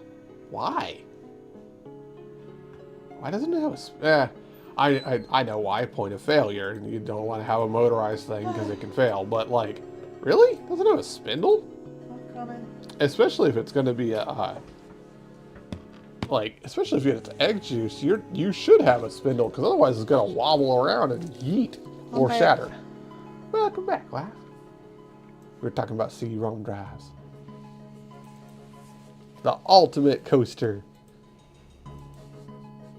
Yo, dog, did you know your computer had a coaster? Open CD-ROM drive. I'm gonna make this guy goblin. Gerblin. What's he gerbling? I don't know. Do I like my little goblin guys? Gerblin soup. I love wife more than I love soup.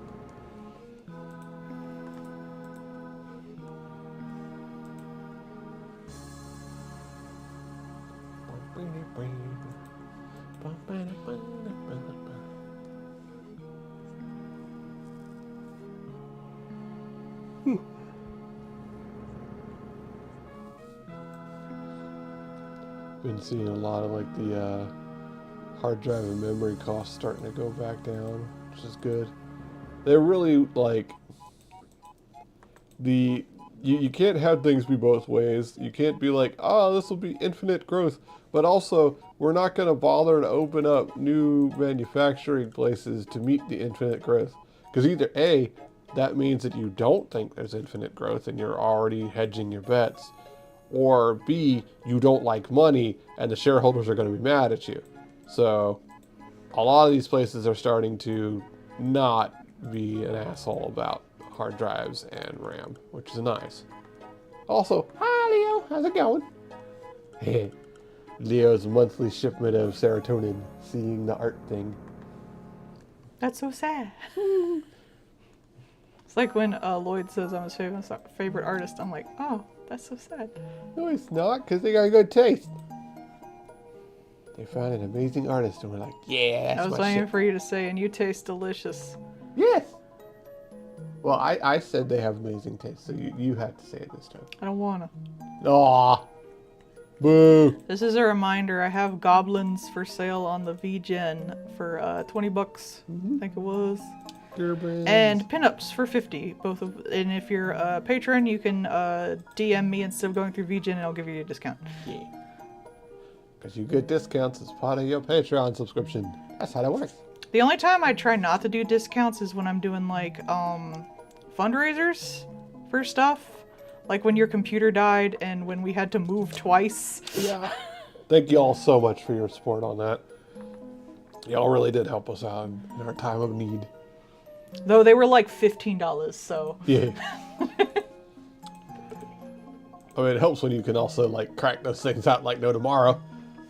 Unfortunately, like, on ACG Goods and Etsy, I don't think I can give out, like, coupon codes. Huh. As far as I know. To Maybe- give them a discount on merch. Yeah. Especially with ACG Goods since everything's printed to order. Yeah. I wonder if they're, like, if they do allow, like, limited run coupons or something. Probably not. Yeah, I'd have to, like, do, like, one a month. And I would kind of worry people would take it and, like, give it out to other people, too, which would Yeah. kind of worry me. Yeah, that was the, what was it? Honey. That's what Honey was doing. Yeah. They actually were just actively scalping people's coupons and then fucking over businesses with them. If there's... That reminds me I need to repost the Cult of Lamb picture I did of them playing, their board game and doing, like, the jokes for the D&D video. If there are any girls there, I want to do them. You know, I have no fucking idea if that's an actual thing, like, with something else, or if Oh, that yeah. was literally done for, like, the 8-bit theater guys only.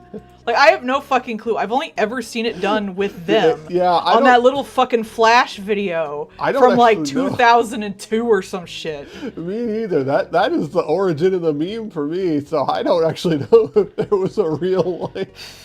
I don't know if it was like an SNL sketch or something. Like, I don't know. Ha. Paul makes that joke, too, every time I'm, like, in Uh-huh. the morning, I'm like, I need a top.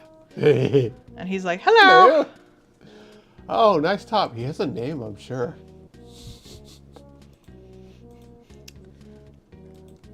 I will not stop making puns. Oh, your husband's so cute. Thanks, he's a rescue. I am. Yeah, you would be happy about that. Yee. I was rescued by my wife. Now I live a much better and happier home. Home is where the soup is. It's me, I'm soup. Yeah, because you're delicious. Look at him go. Meow. I like doing these goblins. They're so funny looking to me. That's why I did them in the first place. I drew someone like it, and I was like, this is so fucking funny. I should sell these. Yeah. Like, I think there's still clips up on the Twitch of me drawing it and just, like, laughing my fucking ass off at it. Giggling. That's when you know you're doing it right, when you're just fucking laughing your ass off the whole time. Adventure! Just fire in the fucking place behind him. You can't stop me because I can't read. Murder hobo away! Yes, did you mean suggestions? Fucking do a D&D thing, but like I'm just a person who has a job that stays in one place and doesn't leave. Like a normal fucker. There was this one thing that I watched this morning, and it was like, why would you ever play, why would you ever play a human when you got all these different, like, born as a perfect archer, or, like, born with inherent magic races and shit like that. Because that's racist. Why would you want to be Steve, the slightly above average farmer man? And it's just like a dude with a pitchfork going, I'm gonna kill Tiamat and die trying. I want to be fucked by the monsters. I don't know what y'all are doing. Like, Probably also that. yeah. I know how D&D players are. It's definitely also that. I want to be a human fucked by a monster. I don't want to be a monster fucking another monster because we don't have enough time to make a good ship. Yeah.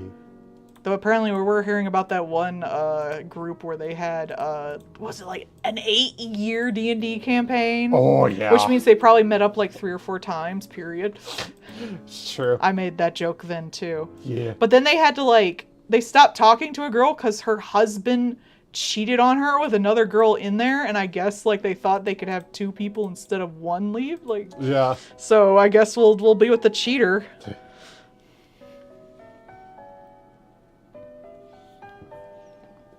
Like, that's the exact same thing that happened with that MMO, where it's just like, dude that they had known since playing World of Warcraft.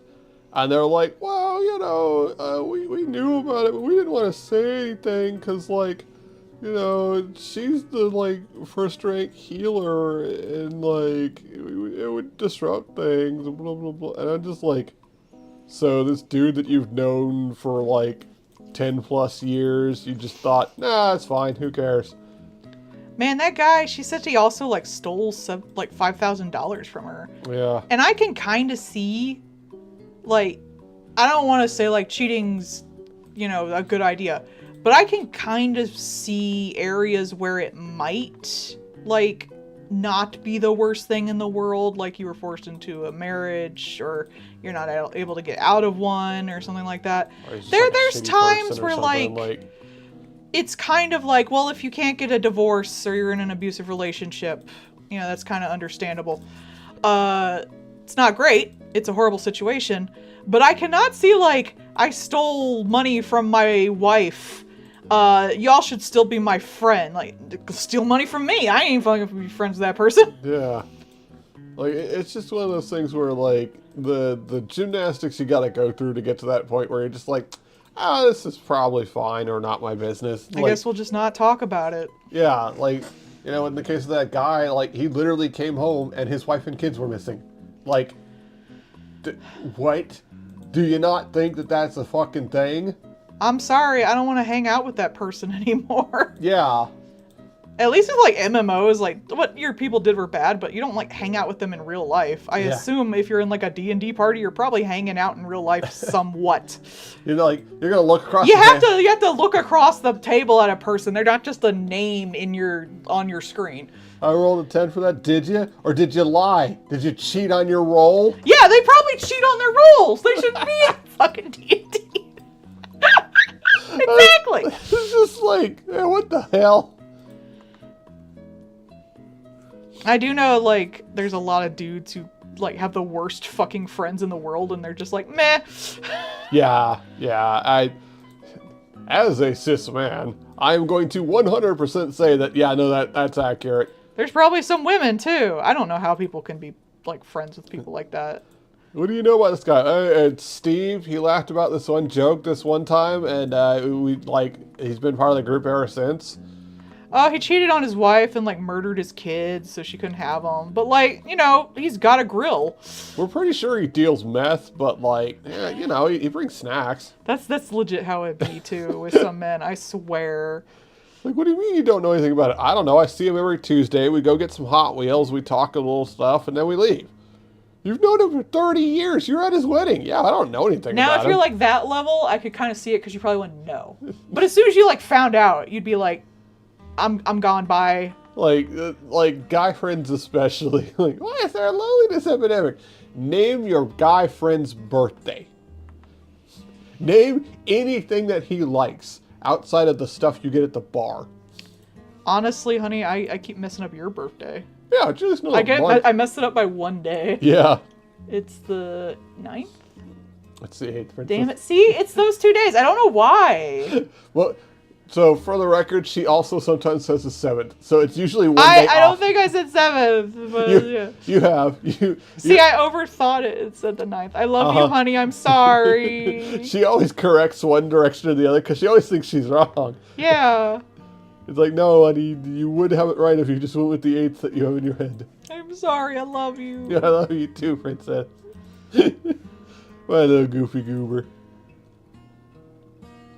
Yep, nope. My liege, I feel the lady is sleeping with the stable boy. Really? She could do much better. It's true. It's true. She could at least go with the sheriff. He collects taxes and skims a little off the top.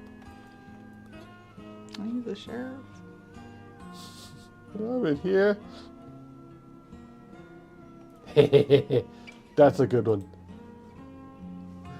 I also am sleeping with the stable boy. Have you seen those rippling biceps? My word. I'm glad she's in a stable relationship. Wow, I'm surprised Bard didn't make that joke. Kind of disappointed in you, Bard. You Yeah, could have made that Bard, joke. here I gotta make the puns. You Ugh. really gonna force that on me? Had an easy opening on that one.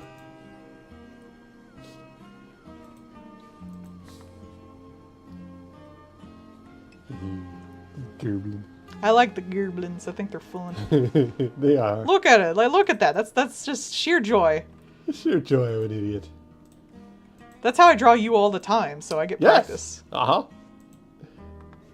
No consequences, no thoughts. Only joy. Just goblin then. Again, $20. Get a gerblin. Half of you, that's like less than $20. I'm not gonna do math.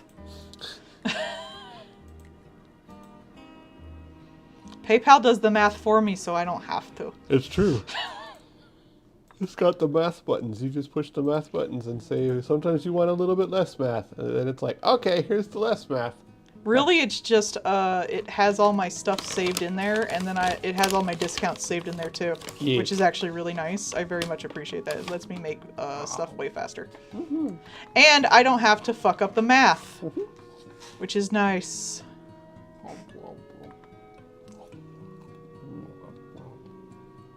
Strawberry. Anything we need to do tomorrow? Maybe a little groceries or something. Probably not much. I don't think we have any particular chores in line. Anything you want to do? I don't think so. I have a big commission I'm starting Monday. Oh. Oh boy. It's okay, I thought I had to start a lot earlier, but they delayed. What horrors will you inflict upon me? I did a lot of commissions this week too, so it's nice to only have one, but it's a big multi-panel comic thing. It's probably gonna be like a page or two of comic. Got it. Sexy Garfield pinup. Actually, it is a sex comic, so yeah. Ha I wish I had more of those. Like I like doing sex comics. It's fun. I'd charge less for them if it didn't take so damn long. I'm sorry, Horigami takes more work. Oh wait. I need to add something very specific. What? An ass. Yeah. Needs an ass. There we go. Gotta have that Among Us butt. We're sorry, we here at Among Us have toned down the ass. Boo! I thought they were cute. Butts are cute. Butts are silly and I don't fun. really think they're inherently sexual. There's that great like animated video about butts that let that guy not be an architect. That's what I remember about that guy. He was like, man, I don't want to be an architect, but my parents won't let me do animation for a living. Let's see how many things my butt video gets. Yeah. See, family, I can actually make money off of this. Perhaps butts. Because it was like a, classically Asian family. It's like, no, you Oh, do the no. thing that makes you money and you get good grades. Which is not the worst thing in the world as long as they're not abusive about it, but... Yeah. I will say as an artist, like, I grew up being told you will not make money in art, so I didn't do it till I was, like, 30. Well, I still drew. I am compulsed to draw, but Yeah. I didn't ask for money for it. And then Hubba was like, you should. I was like, oh, yeah, maybe I should. You could do architecture and butts. I mean, look at the Greeks. Butts on everything. Butts on the walls. I wonder if there's ever really going to be like a thing like butts in ancient things. Because you can see like how many sculptures and walls and everything else had booties on them. Yeah, there's a lot. I mean, like, they used to do a lot more nudity back then. It's only, like, Western recent shit. I was watching a thing earlier today about, I forget what it was actually about, come to fucking think of it. That sounds right. But it eventually got into, like, the history of, like, Japanese pornography somewhat. And, like, sexuality, and how, like, sexuality worked.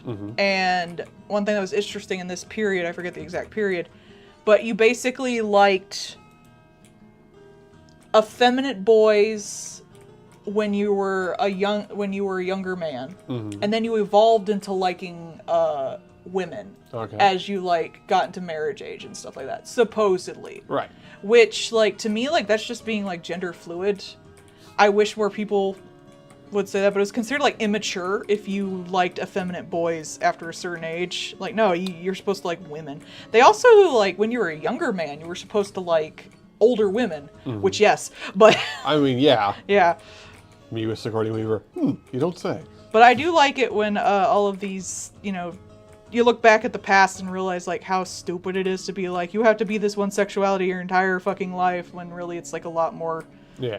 Nuance. You change as you grow, and that shouldn't be like, oh, you change as you grow, so no gay rights. It should be you change as you grow because like you change as a person as you grow, and maybe you like this now, maybe you like something else. Who the fuck knows? Like that's just how a human works. That one clip you watched where it was like the kid turned it around on their parent. It was like, oh yeah, you seem to have had a girlfriend back in high school. Yeah. Maybe you just like women. And they're like, oh, wait, hold up. Yeah, that's another thing that's still going today in Japan, where it's like, if you're a girl and you're a teenager, you're supposed to like, it's supposed to be common that you like girls. Yeah. But once you like grow out of school, you don't like girls anymore. Like, obviously, like people can like women forever, and they can, just want to have women for some time. Maybe they get a man later. Who the fuck cares? Who the fuck cares? It shouldn't fucking matter. Like, it's not even all that surprising because, like, let's face it, women do mature a lot faster than guys. Yeah. So, in the same age range, you're going to have, like, dirt rolling idiots and women. So, like, I could see the appeal. I do kind of wonder sometimes if women mature faster is just... Oh, we force women to mature faster. I 100% think so. And we don't force men to mature at all. I 100% think so. But yeah. We wouldn't have tech bros if that wasn't the case. I feel like the existence of tech bros is a failure of society, just on its nature. And I mean that. I think that if being a business major is your entire personality, society has failed you. Hey, cool. Ah. I'm going to take that joke because I think it's very good to healthily discuss BDSM. Plus, if you were tied up, you wouldn't really have an option on the matter. Hey, shut up. I don't like to necessarily be tied up, but I do like I have cuffs and stuff that I can very easily slip on and off without anything. And like I have a very loose collar, none of which actually chokes me or anything like that. And the straps I have are Velcro, so at any point I can pull them off. I like the idea, but I don't actually want to be like fucking restrained. It's the Roger Rabbit. Like, I can get out of it because it's funny. Yeah, I like the feel of being restrained, but I don't have to actually be restrained. And I wish more people like went along with that because I feel like it's safer.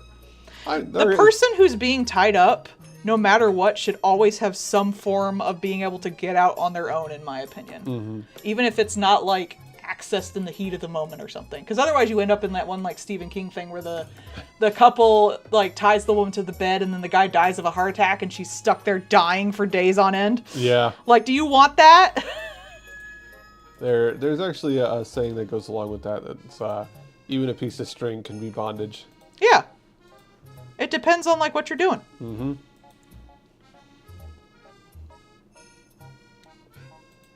But yeah. Yeah, like, that one.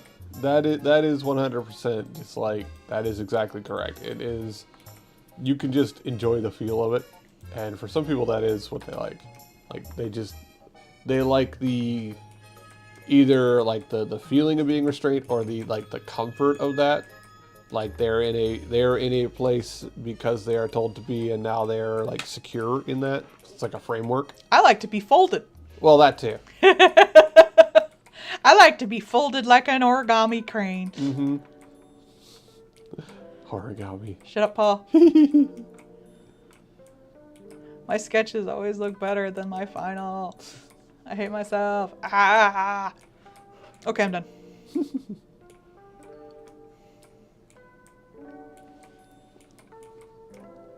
Comic book artist that's into bondage, call that the printing press.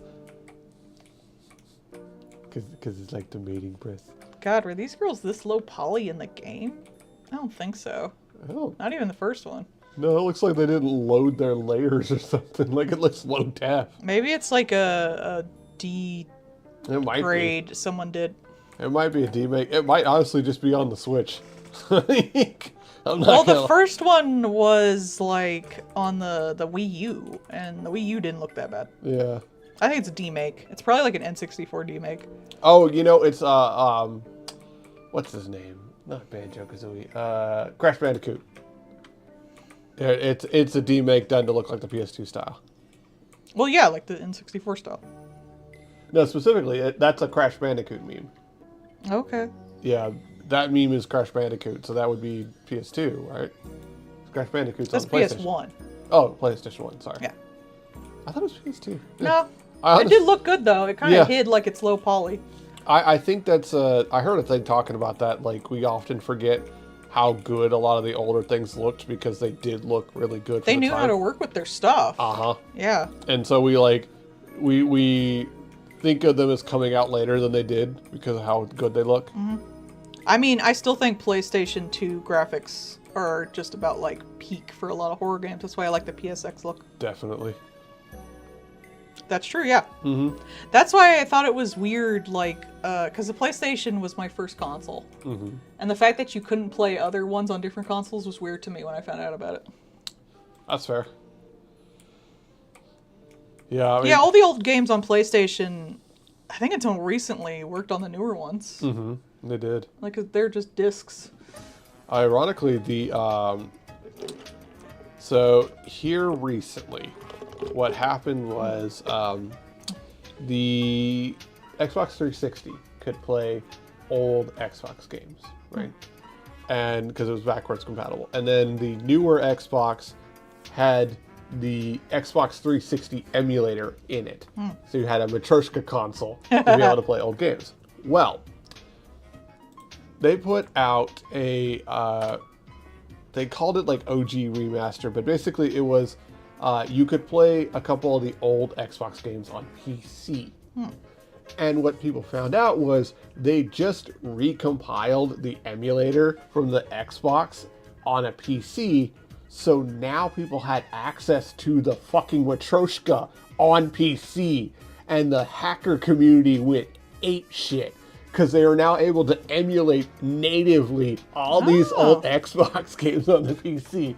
And a lot of them do actually boot, and some of them actually work reasonably well. So now the emulation community for the Xbox stuff has been losing their shit because of it. Good for them.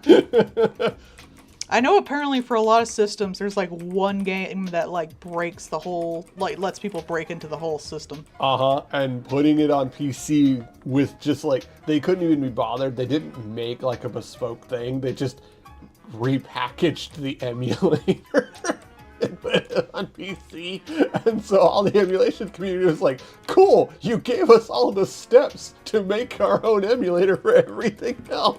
Honestly, they should anyway. Like, I I'm mean, yeah. sorry they're emulating like a 2-decade-old game. Oh no! Yeah, right? Like, you should just let, like, it would be just like with Steam. Like, you just, yeah, okay, here's the emulator. Now you can just emulate the game that you bought on the new thing. Yeah, who the fuck cares? Because, like, you could just pay us money to add the emulator to the list of emulators. Because, like, again, Steam has always been right. Piracy is a service failure. If you had just your emulator already set up and they gave you, you gave them a couple bucks and now it's added to the thing and now you've got the emulated version of the game, you still got a couple extra bucks for free for not doing shit and they had the game they want. And now they're not going to Yeah, you should just have to pay for the emulator at best. Right. So, it should be the iTunes being able to download a song for $1 a shot. Yeah. Like, that's it. Done. And it's just a service failure. That's all it is. So your shit getting pirated is a you fault. Who the fuck cares?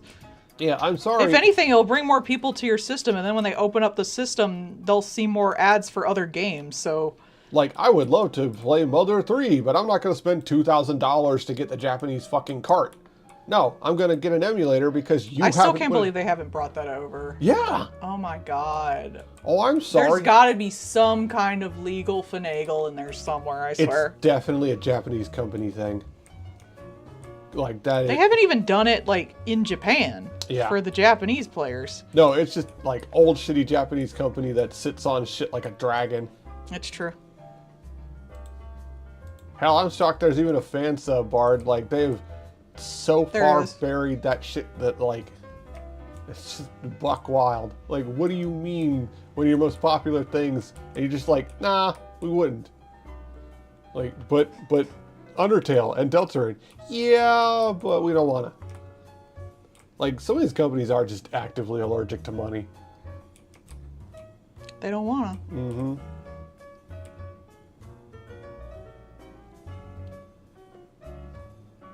Yeah. You start to just have, like, LiPo batteries. They're gonna only last for a few years, and since so many of these things are set up with non-removable batteries, that means it's just designed to fuck. They had that problem with the thing that had the really shitty Zelda games on it. The CDI? Are you thinking of the one that, like, melts? The one where it's like the Wand of Gamelon. Oh, yeah, that's CDI, yeah. See, I was right. Yay! Yeah. That's the one with the, like, the shopkeeper doing all the Yeah. extra motions and shit. Oh, you've killed me. Good. No, I was thinking of, like, was it the N-Gage? The one where, like, the Oh, that one too. That one's melting. The physical body of it just melts. That's a slightly different thing, but yeah. What do you mean you manufactured it with a plastic that just dissolves? Well, we didn't think it would last that long. Fair. Man, the N-Gage just like, it was getting made fun of at the time. You know how shit your system has to be made fun of at the time?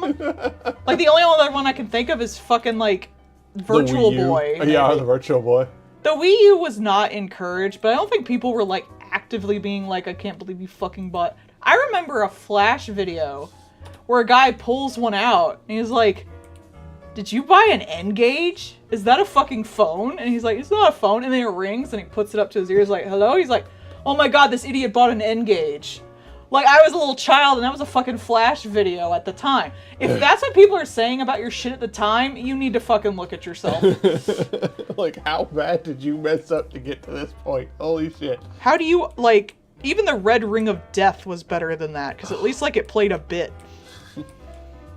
Yeah, ironically, I never got the red ring with my 360. I think we eventually got it with one of ours, but it was, like, by the time we had the next console generation or something. I don't remember. Like, I got a used one.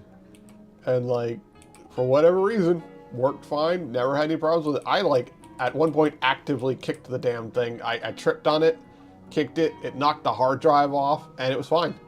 Yeah, it's, like, specific to some's manufacturing, apparently. Yeah, it was like... So you probably just lucked out and got a good one. It was either fucked at the start or you're fine. And I rolled good, I guess. There was some of the Steam machines, apparently. They're like, hey, look, it's not a red ring of death. It's just the one update has a little bit of a problem. All you gotta do is just push this button, and hold this. That's it. It'll reset. It'll fix itself. It's fine. You do not have a blue ring of death. It is not a thing. It is okay. Like, they had to actually put out a thing, like, almost immediately being like, it's fine. Are the people who can, like, actually buy one enjoying it? Yeah, everybody seems to be fine with it. Yeah. Aside from, like, the price that they can't fucking control, it seemed like a really good deal. Yeah. I mean, that's the thing. Like, it was, you know, it's a really good onboard to being a PC user. Yeah. Like, it's the benefits that you wanted from a console, but with being able to play Steam games. It really sucks, because I was hoping, like, when it came out, it would make a bunch of people just switch over to Steam. Mm-hmm. But, like, you could buy a PC with that. So the people who, like, were gonna buy a PC in the first place are probably not gonna buy something the price of a PC. Yeah, they'll actually just get a real PC. Yeah. Which, like, and again, it's not even their fault. Like, it's not like they started the AI bullshit. And it just kind of sucks, because I was hoping for more people to offboard from all that console bull crap. Yeah. I, like, especially with all the consoles actively trying to offboard everybody themselves. Yeah.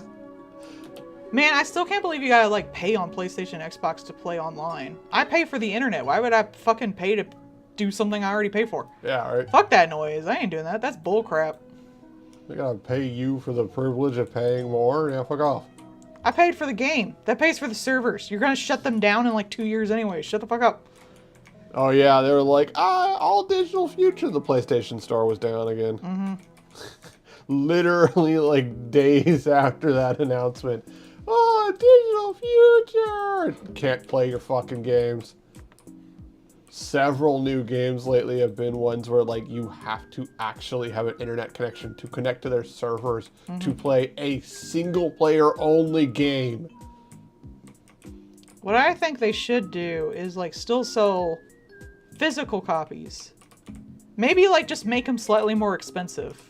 That way people will be more encouraged to buy digital ones, and then you can produce less of them. Because most people get digital anyway these days. But like some people still want physical copies, and there are merits to having physical copies. Yeah. But unfortunately, getting a physical copy of something probably won't keep you from having to connect to the internet to play it. Yeah, So that's one of the active. that's their bull crap to begin with. You know, that's one of the active things that they've been doing. It's just like, oh, why do you need a physical thing? What about getting your updates? It's like, well, for starters, I would like to just be able to play my game when the internet's down.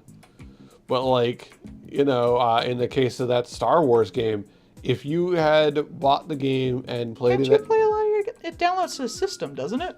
what, on the, Or is it just streamed to the system?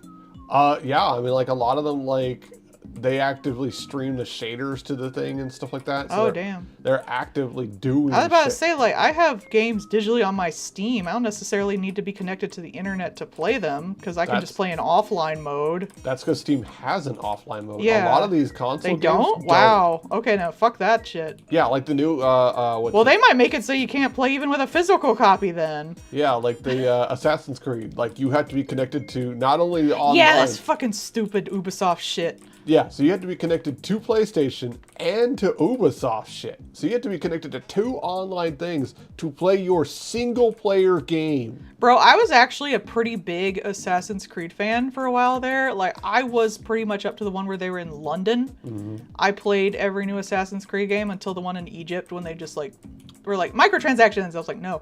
Yeah, literally go Yeah. buy I got that for free on Epic, and I still never played it. go buy pizza rolls because we fucked up the XP so badly that you would have to either buy shit from us or like get XP codes to play your single player game.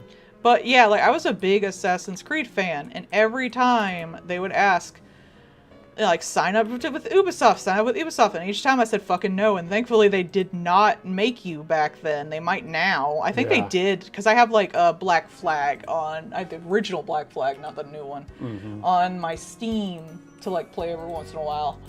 Because it's just a good game, and it did finally make me sign up, and I was like, motherfucker. Yeah, no. I have been playing these games since 1, and you finally make me have to sign up to your stupid bullcrap. Yeah, no. And I liked them. I liked the Assassin's Creed games. I was a fan. I still wasn't going to sign up for their shit. Like, I used to play Rainbow Six Siege, so I dealt with Ubisoft bullshit for far longer than I should have, because I did enjoy for a while. But, like, dealing with the Ubisoft shit and the enshittification of the game that I liked, and the enshittification of the community on the game that I liked because of that, that's what fucking killed it for me. And I was just like, no. It's okay. You'll always have an Arknights. Yeah, I love that Arknights is just like, why do you like this game? How did you find out about this game? Where do you go to find out about this stuff? Like, honestly, I play the game. Like, I gave y'all money a bit ago because, honestly, this is a fun game. And, like, hey, I think I got my money's worth. And I'm just kind of here. It really is like the quiet one of the gacha games. Like, you never hear anything bad about it. Yeah, they don't. No one's ever pulling some bull crap. They don't do any like egregious like whale to do anything. They're like, hey, we're gonna do a community crossover with this, or you know, we're gonna cross over with Hello Kitty or Monster Hunter. And like, okay, cool. They did a crossover with Dungeon Meshi, and they were just like, hey, we're gonna do an absurdly accurate like to character for this crossover. We don't have to, but we're gonna literally do like why our OCs would meet. Like, we're gonna do a fucking AO3 level writing for these 2 stories. Like, but why though? Why? What do you mean? That's what you do. Like how Toby Fox does whenever one of his characters is Crown Tumblr Sexy Man. Yeah. Like, that was, like, the Dungeon Meshi one was funny, because, like, you could tell the people writing on Arknights were like, yes, this is Dungeon Meshi, this is how the characters are, this is what they do, this is how they would react to these situations. We have done this to the fucking hilt. But why? You're just putting silly men in the gacha thing. Because you should. They just really seem to care about their characters, They which is genuinely nice. do. Like, they even did for, like, the Monster Hunter one. They're like, you know, why would the cats be here? The cats are the cats. They're going to go wherever the fuck they please. They like it. Why would a Monster Hunter be here? Well, see, he actually was crossed over because of the Rathlos, and then he found out that he was just in a normal world and didn't know what to do with it. Yes, we know the Arknight's place is not a normal world, but like compared to Monster Hunter, it's actually kind of normal. So he was actually able to just chill and be like the weird old man for the village that lives up in the mountain and protects it from wild animals and stuff.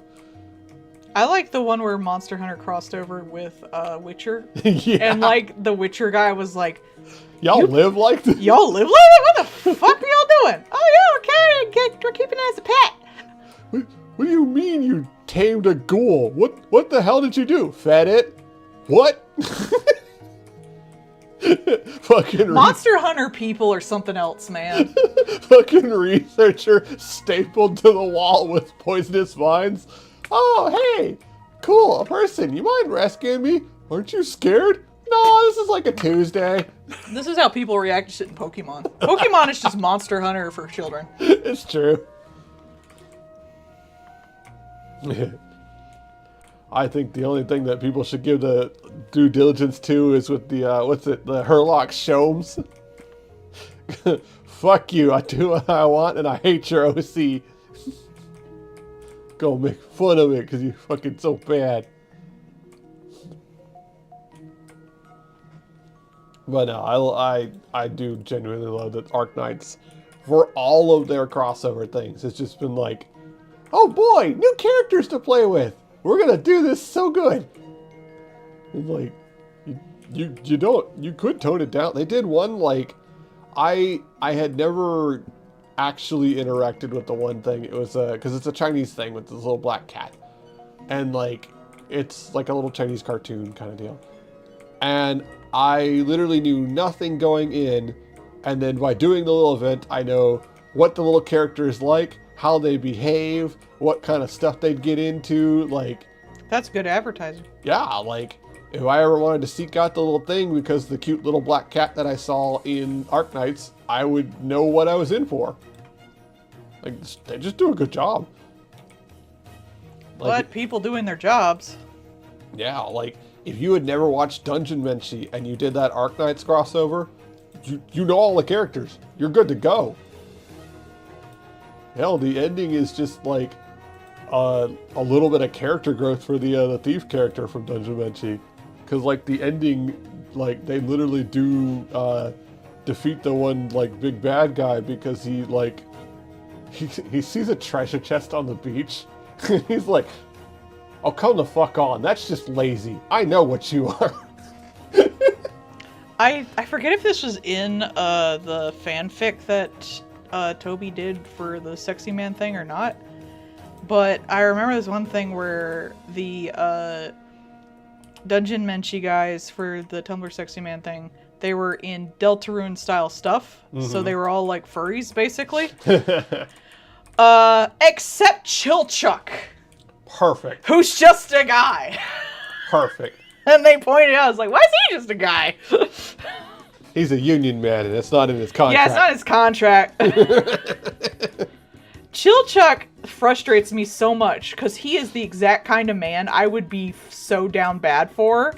And when he was human, I was right. But he looks like a child. I wish they gave him, like, under-eye bags or something to make him look...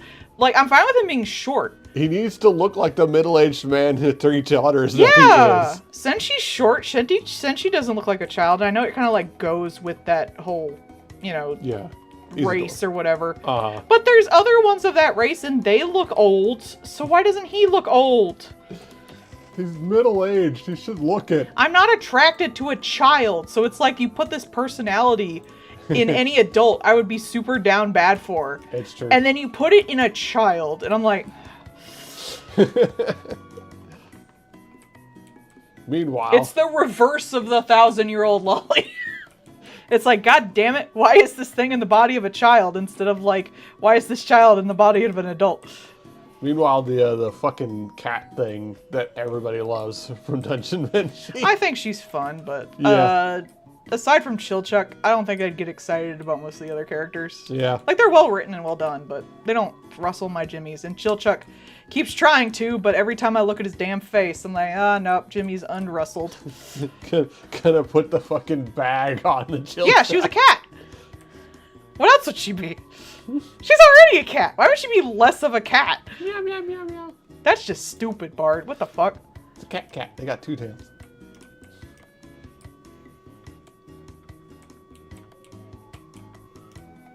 It wasn't as good as the one for Sans versus Reagan, though. That one was the Hey. best one, and it was so in fucking character. And then he like deleted it, but people saved it. Oh, of Sorry, course. Toby. Anything you post online is like It's here forever. it's here forever. The I think he didn't want to like add in canon, because you know, like anything fucking Gooseworks said yeah. is like immediately considered canon, whether they're joking or not. Yep. And who the fuck cares if it's not part of the actual show? Who the fuck cares? It'd just be for fun shit. But I think Toby was probably worried about that. They didn't want to like add canon to their story. It's not like Harry Potter where like, oh yeah, Dumbledore's gay. Well, apparently that cunt is anti-gay now, so Well, she's apparently pro fucking upskirt photo, so yeah. you know, she's kind of a fucking weirdo. Woman, why are you spending all of your money and all of your time on something so fucking stupid that doesn't even fucking affect you, I swear. Being a weirdo on the internet. It's like taken over her life too. Like it's everything she talks about. Her fucking shit is like, I forget if the show started or not because I don't pay attention. But it's like getting a new show and shit like that. And she's still putting out books and her social media is still just full of like anti-trans shit. It's like, get a fucking life. Jesus Christ. It like, yeah, it like, if you got super huge because of these movies, and then everybody involved left because they don't want to be near you, maybe you should take some self-reflection. Look, I can see you like saying one thing and everyone just leaves because of that. Because some people have said some bullcrap shit. But I cannot see making it like, you know how some people say like gay people make their sexuality their entire personality. That's what she's done. She's made being anti-trans her entire fucking personality. It's all she seems to talk about. She's made gay people her entire personality.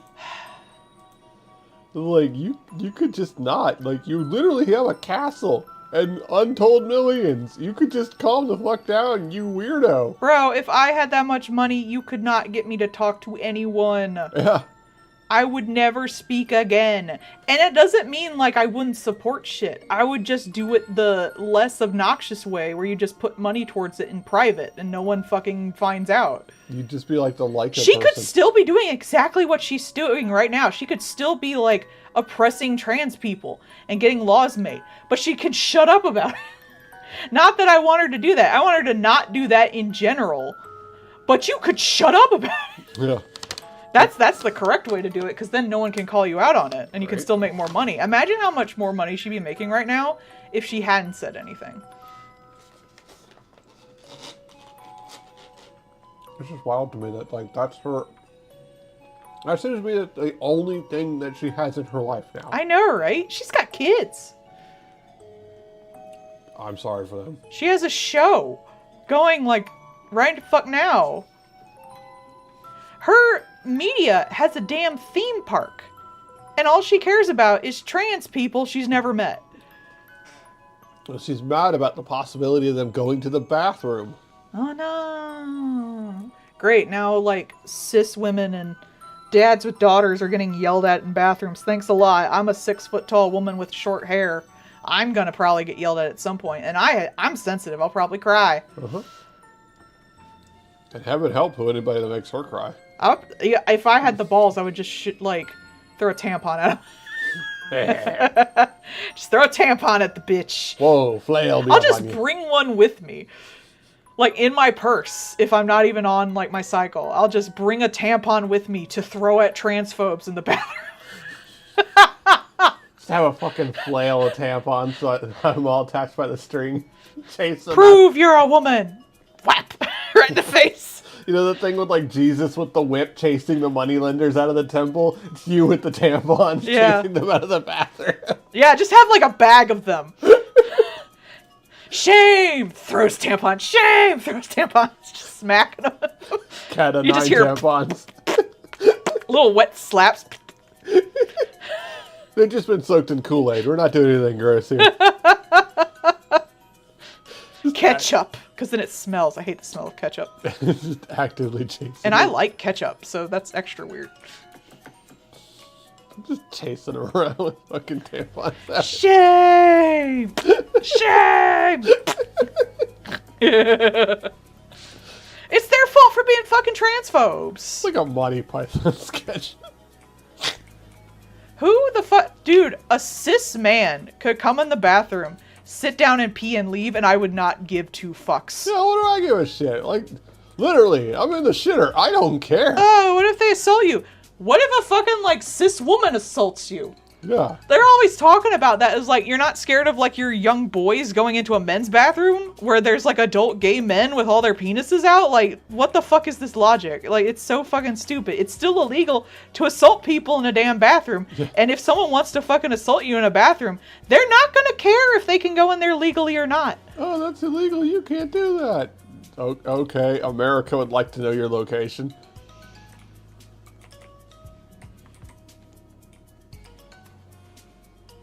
Have a good night. Very good. Oh, I got a thing to tell you for like funny stories. So,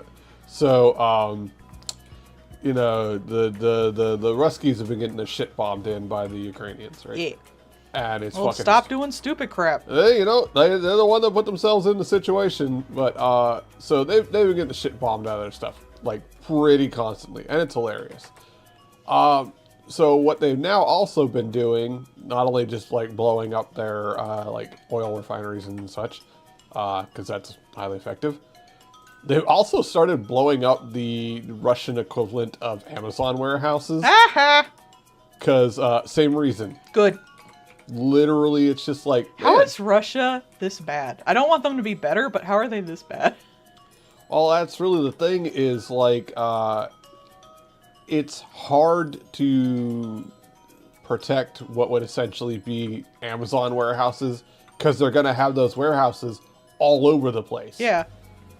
So you really can't. But the thing is, now people can't get their shit.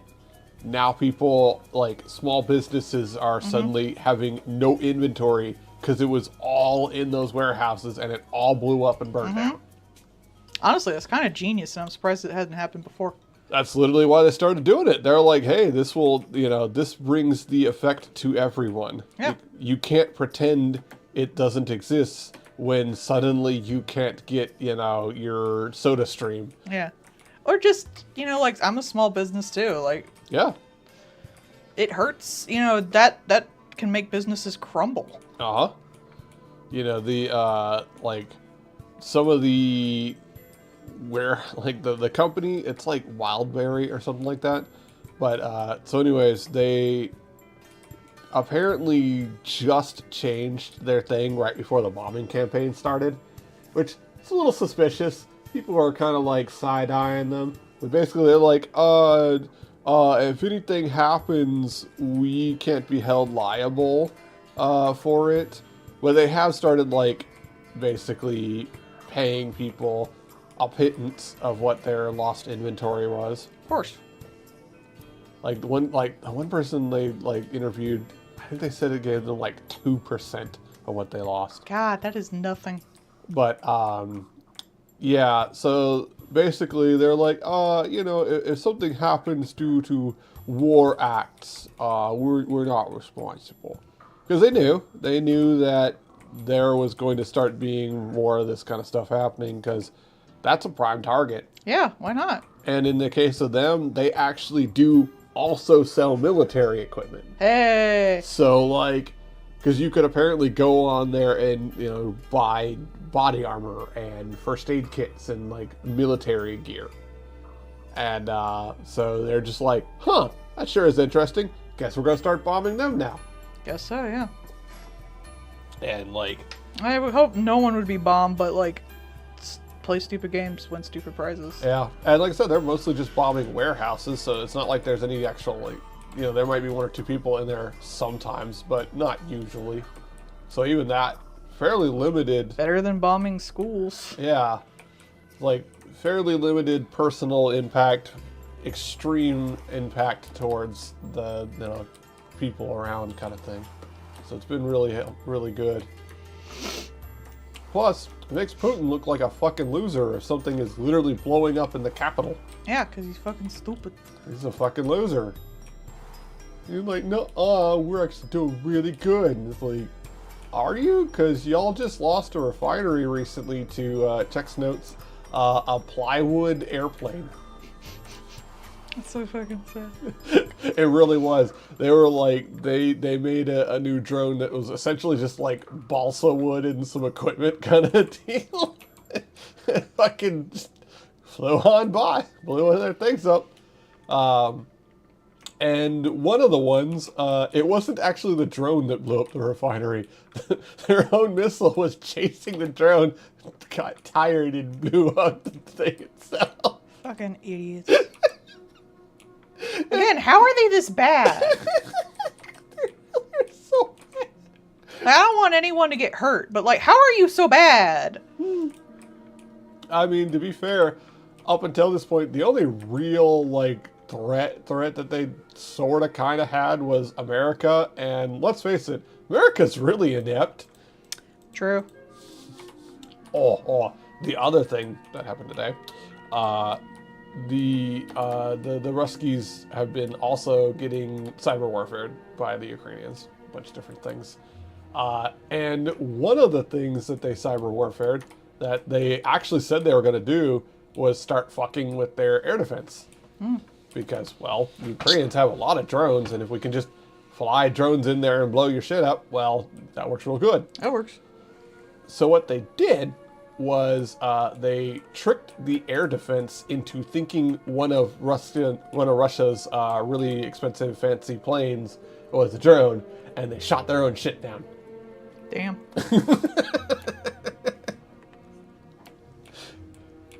And they're like, the plane crashed due to unrelated technical issues. And the Ukrainians were like, Us being stupid. you mean the part where we tricked you into shooting down your own shit? It's a really fucking funny read.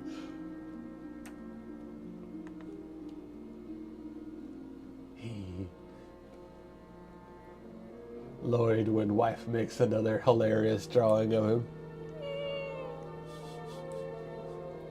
1,000-yard stare as he's put into the maid outfit for the I third don't time. want anyone to be upset with me. I don't No. want to draw things that make people unhappy.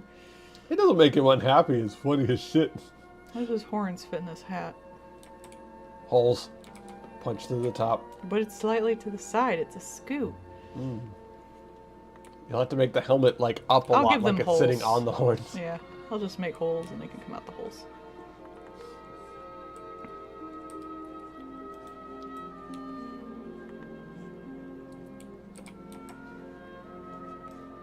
Lloyd like, oh no. His mustache is limp. He. Oh no, what outfit is he going to draw me in now? And it's like, meh, meh. Do that waifu material bikini. Hee. Actually, that would be cute. I want it. Yes. I want the waifu material bikini. Yeah. You are waifu material. Because you're very soft. Very soft and kissable. Those are really cute Jack's overalls, but I think I'd look frumpy in overalls. I think you would look great in them. I guess we could get them and then see if they fit and then return them if they don't. Wife butt. No, I'll look all frumpy and low heavy. It'll make you look like a pear-shaped knot. No. Because you are. No. Got a great butt. It'll look really good with like the overalls and then like an off-the-shoulder shirt. I have those. If a shirt I have at all. mostly those. You look good in them. Shoulder meats. Nom nom nom. I know what I'm about. I could see Lloyd using this picture and then he just has smoochies all over his face. My wife came home drunk from the bar and smooched on the cat. I love that picture because the cat looks so surprised. It's such a cute picture. There's no reason the cat should look surprised, but he does. Like, what happened? Like, what do you mean, what happened? You were there for the whole incident. No one. Cats, who've never paid attention to anything and will not start. What do they care? They got food? Snacks. More snacks. Snacks of the third kind. What about Dogs don't pay attention to nothing either, so. It's true.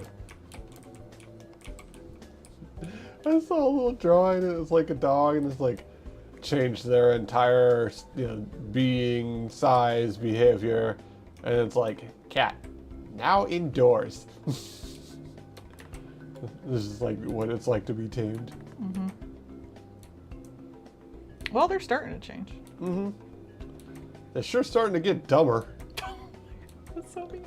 I'm not wrong.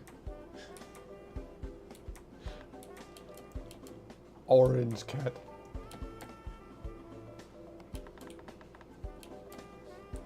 Really just any male cat. I'm just gonna stick with that one. No thoughts allowed.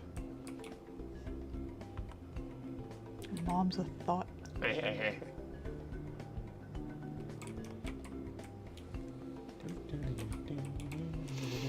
This is the last one for tonight. Woo! Finally. Yeah! I don't know how many 10s we got. I'll count them later.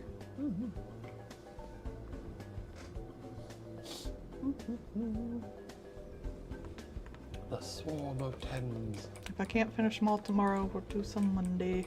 Yeah. The wrath of the Ten Mata. 10s are pretty quick. Mm-hmm.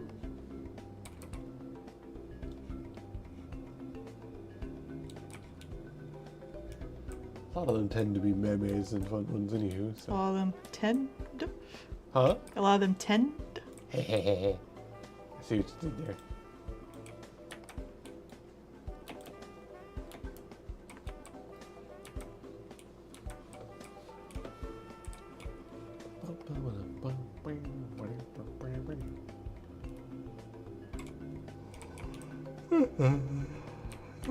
Don't yawn, I'll yawn. It's 2 day, wife. I've already fallen into the yawns. No. We only have one left, honey. Just last like an hour. I've succumbed. Goodbye. No. Oh, no, I surrendered to... No, I'm not that bad. You can't sleep anyway. It's true. Oh no, I'm gonna fall asleep, says the guy who can't sleep. 2 years later. Oh, no.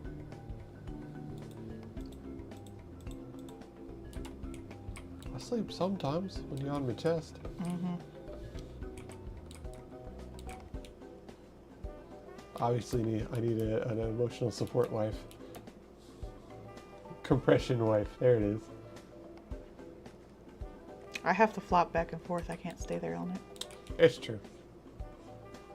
Sometimes she snuggles me in her sleep, and it's adorable. It helps when I'm having bad thoughts. Maybe I must lay back and ward them off for you. Because I love you. That's just grounding. Mm-hmm.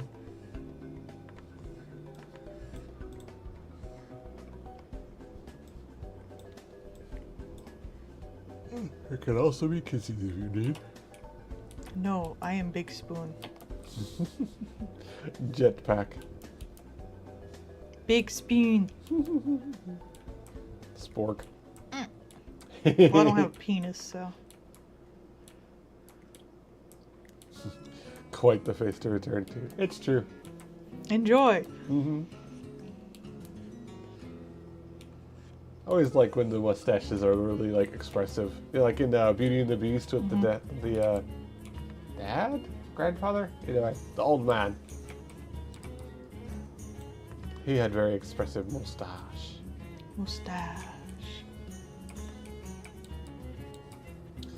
Mustache.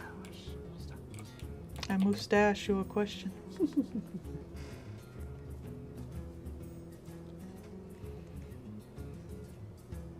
I do find it funny that they made the like Dragon Ball GT Funkos, and of course they've got MILF Bulma, but they got Vegeta, and he doesn't have the mustache. Like, what's even the point? They got Vegeta after he shaved off the mustache. He needs to have the porn star stash. It's a nice stash. Mm-hmm.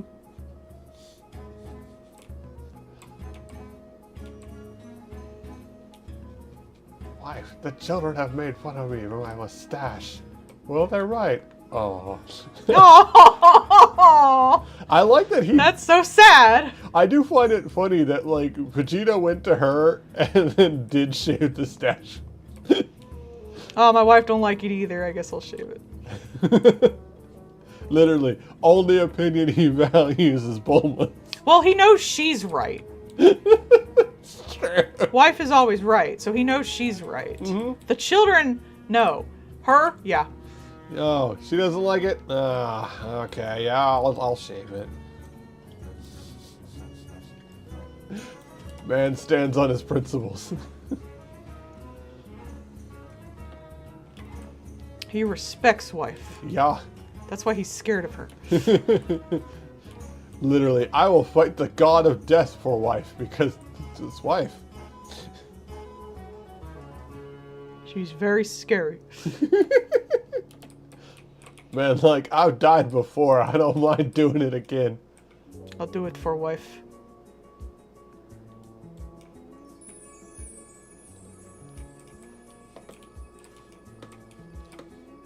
That's another thing, like, you know, it's Dragon Ball, so, like, death is largely, doesn't have all that much meaning, so. He might be able to decide you can't come back, though, I guess. That's true. I'm not really sure how Beerus works. Well, like, since he is the god of destruction, he does actually have the ability to, like, erase you from existence. Well, there you go, yeah. He's So- probably scared of that. So, like, that's a possibility. I don't know if that's undoable or not. I know that, like, it's supposed to just be, Maybe like, he could erase the dragon from existence. yeah. Or, like, yeah, the what's... Was he ever a womanizer? I just don't think he respected women. I don't think, yeah, he didn't really respect anybody. He wasn't, like, fucking them. Yeah, he didn't respect anybody. Yeah, he really didn't. He could just care less, like, oh, whatever. He was a little pissy prince boy. Yeah. Of course he didn't respect anybody. He's royalty. They don't respect anybody. Why would they respect anybody? That's stupid. Weird. Why would you respect people? Ugh.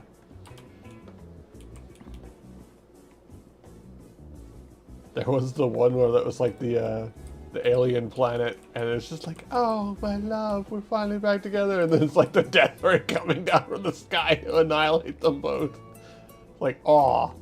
Yeah, Toriyama's a comedy writer, I could tell. Yeah, I actually really like his comedies. I don't really care much for DBZ when they're actually doing fighting stuff. I think it's kind of boring. He really does, like, his characters, and not even just necessarily the slapstick, just like the characters themselves do work really well compared. And then he could be the bitch. That's still not womanizing. That's just being, you know, someone who wants to push his race. He is a prince. Of course he would. Yeah. And, like, their whole thing, you know, you, like, later on you do see that, like, they do actively, like, try to eugenics, but they are bad at technology. So, like, they do actively, like, oh, we need to have more powerful because then we're, like, more useful to Frieza. But they're also kind of stupid. He's not misogynist. He hates everyone and sees everyone as lower than him. Everyone is lesser than me. I am a So, prince. by default, he's not misogynist. Fucking Vegeta on 4chan. Vegeta does trigger that love for, like, pathetic men in me, though. Vegeta's on 4chan. Why are you downvoting me? I'm right. Oh, he would argue with everybody. Don't put him on the internet. Piccolo on his fucking cell phone. Fucking daddy when he's trying to type shit. How do I use this thing? Why is the camera on? How do I change to the other camera? Gohan, how does this work? She keeps sending me stickers, go on. Why does your teacher message me? I don't understand. What does an eggplant mean? Is she in trouble? Is your daughter in trouble, go on? I can't tell. Oh, I see that. It's just like... See, that's cute. I would love DBZ if it was just them doing stupid crap. The actual fighting, boring. Silly little things that happen, fun as hell. Mm-hmm. I've always been a big fan of, like... See, you have stuff like One Punch Man, but you don't have enough of, like, overpowered, like, family units. You kind of have, like, Spy X Family a little bit. Yeah. But they kind of get caught up in their own shit, so... I like the one describing Piccolo. It's just like old dad energy. I feel like Frieza would know how to use the internet. Oh, definitely. And would make sock puppet accounts. Frieza is the one that's downvoting Vegeta. Yeah! He's the one that's arguing with Vegeta. 100, yeah.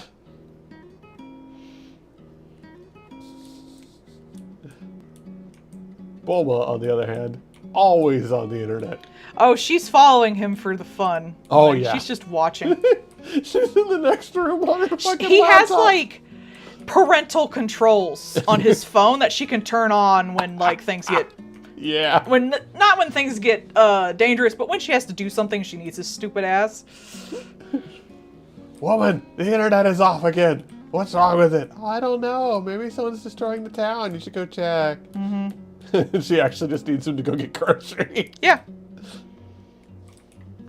Go get all the Dragon Balls. I want to look 5 years younger. I need the Dragon Balls to change my height. Not a lot. Just enough to make it seem like I'm still growing. I mean, he's right, though. I love that him and Bulma are on the same level. Nearly unlimited semi-cosmic power. Using it for the pettiest shit. I mean, she also kind of has, like... She's also incredibly overpowered. It's just capitalism. Yeah. Like, she's just overpowered on Earth. Because she has crazy amounts of money. So yeah, they are kind of the same. He's just an asshole. Well, he was modeled after... See, she actually produces something. Yeah. And he's a landlord. Yeah. So he's obviously evil. He was modeled after realtors in Japan, so like... Man, realtors in the fucking 90s were fucking terrifying, though. Like, I played Yakuza. Like, yeah, he was modeled after the worst person that Toriyama knew. So, Realtor. Like, well, alright, yeah, that's fair. I love Bulma using the Dragon Ball to extinguish him wrinkles. Yes! I love that, too! It's the most cunty end to that name. They're both just getting all the Dragon Balls to make them both look slightly worse. I wanted to have crow's feet. Yes. I want him to be 2 centimeters shorter. Just little enough so he's not entirely sure I did it. Oh, I'll get that woman. The next time she sees Vegeta, he'll have a porn star mustache. And it will look terrible, but he'll love it. And she won't want to insult him. That's totally what happened!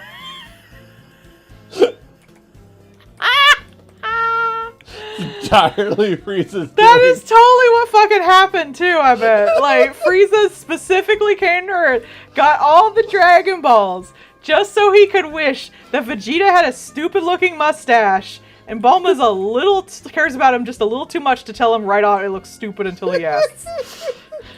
He knows that she'll tell him it looks stupid, but she's not gonna do it until he specifically asks, because that's how much she loves him. Just enough not to be bothered until he asks. It'll be the lamest thing she's ever seen, and she dated Yamcha. That's true. He's trying to steal Yamcha from her. He does in the game. That is actually a thing. I never knew Saiyans hung out with such handsome men. Yamcha, terrified. Bulma sensing a way to not have to deal with this fucking bullshit anymore. I'm sure he doesn't even talk to her anymore unless he needs money or something. All these people are pretty well off now, so. I mean, like, he is a successful yeah, baseball what player. the fuck does he care? Like, man's rich.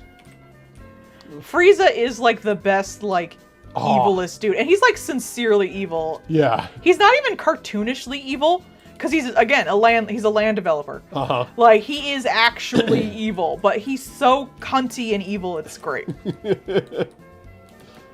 When we fucking saw the Broly movie in the theaters, and he turned around and shot Broly's dad before anyone else in the fucking theater said anything, like, fraction of a second, I fucking, like, squawked out laughing, because I knew he was gonna be the, like, who could have done this? And he was, because he's that much of a little cunt, and I love him. Perfectly in character. Oh no! How could this have happened? Broly! One of the stray lasers hit your father! This perfectly seamless hole burnt right through his chest. How could that have happened?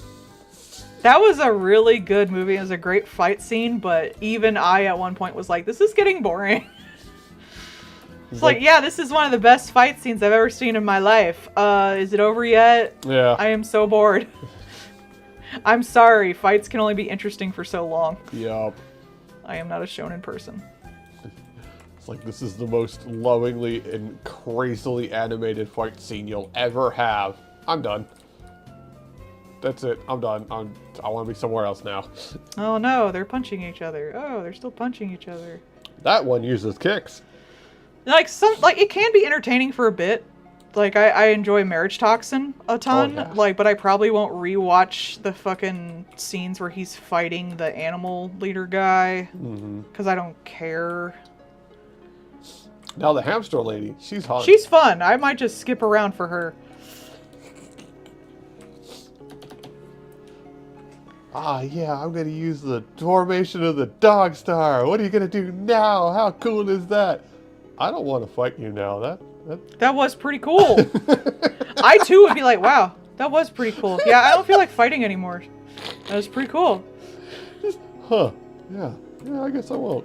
I had to drop One Punch Man when they just kept, like, talking about the fights they were gonna have, and I'm like, bro, I do not care. Yeah. We're just waiting for Saitama. Just let him get here. It's funny.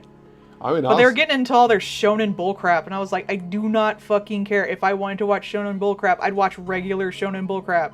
I honestly like that fighting game that they made. Like, that's literally it. You're fighting these fights to hold off long enough for Saitama to show up. That's it. That's the fighting game. Like, and that's funny and well done, but they also don't, like, make, 5-episode fight sequences out of it. When they had that one Shonen Jump fighting game, and they had Kuro Sensei in it, I was like, he could just kill all of them.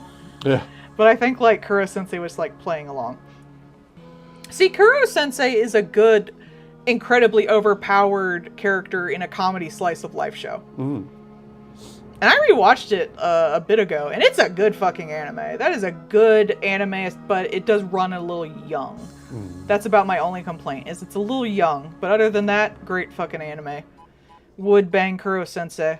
You have his Only weakness, after tits. he turns into the squid. Yeah. I'm not gonna do him beforehand. No, there's gotta be tentacles involved. I mean, you do have his weakness, big tits. True. You know that wasn't a weakness until, like, he started getting the shit? That wasn't a thing before. Look, everyone's weak to big tits or an idiot. Big tits are nice. Yeah. Consider tits. Yes. Man, tits. Tits. Man, tits are nice. Man, tits are life.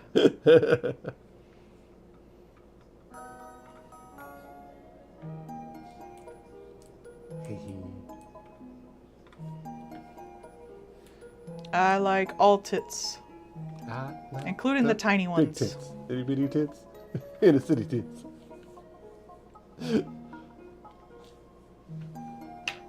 There you go. It looks a little more war-torn now. Yeah. Less saturated colors. He's seen such things. I don't know if he specifically wants it on that background. Maybe I'll just say both. He's seen 2 D&D campaigns. Wow, a D&D campaign that ran for 8 years? Y'all probably met up like 4 times. That's true. I was on with him, like, if you're in jail or, like, a retiree, it's probably great to play D&D because no one can leave. Yeah. Everyone's stuck there. Oh man, full-time availability, because... Oh, but what if the warden's the DM? I don't know, if he's nice. I don't think, like, every person in power is necessarily automatically a bad person. They're just more likely to be. The guards are like helping you snuggle in dice and stuff. I mean, I think they allow dice. Some do, some don't, because it's gambling. I guess? Yeah, that's really. What if you just want to play Parcheesi or something? That's what it is. You gotta watch out for it because it can lead to gambling. Then they'll be mad. I mean, do they care if you gamble? Yeah, because you can I guess it can start fights. start fights, steal shit, all kinds of things. It can be a problem. It depends.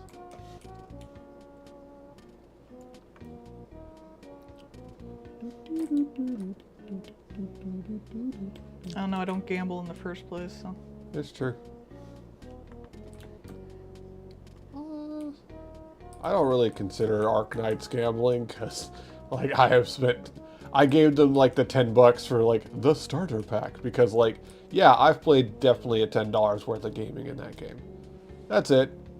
I like, yeah, you know what? You guys made a game. It's a good game, and I've enjoyed it. That's been it. Thank you for writing.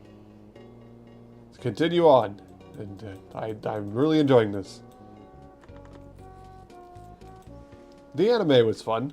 Their merch is cute. Yeah, that was one of the questions. Is like, have you bought merch? And I'm just like, I want to.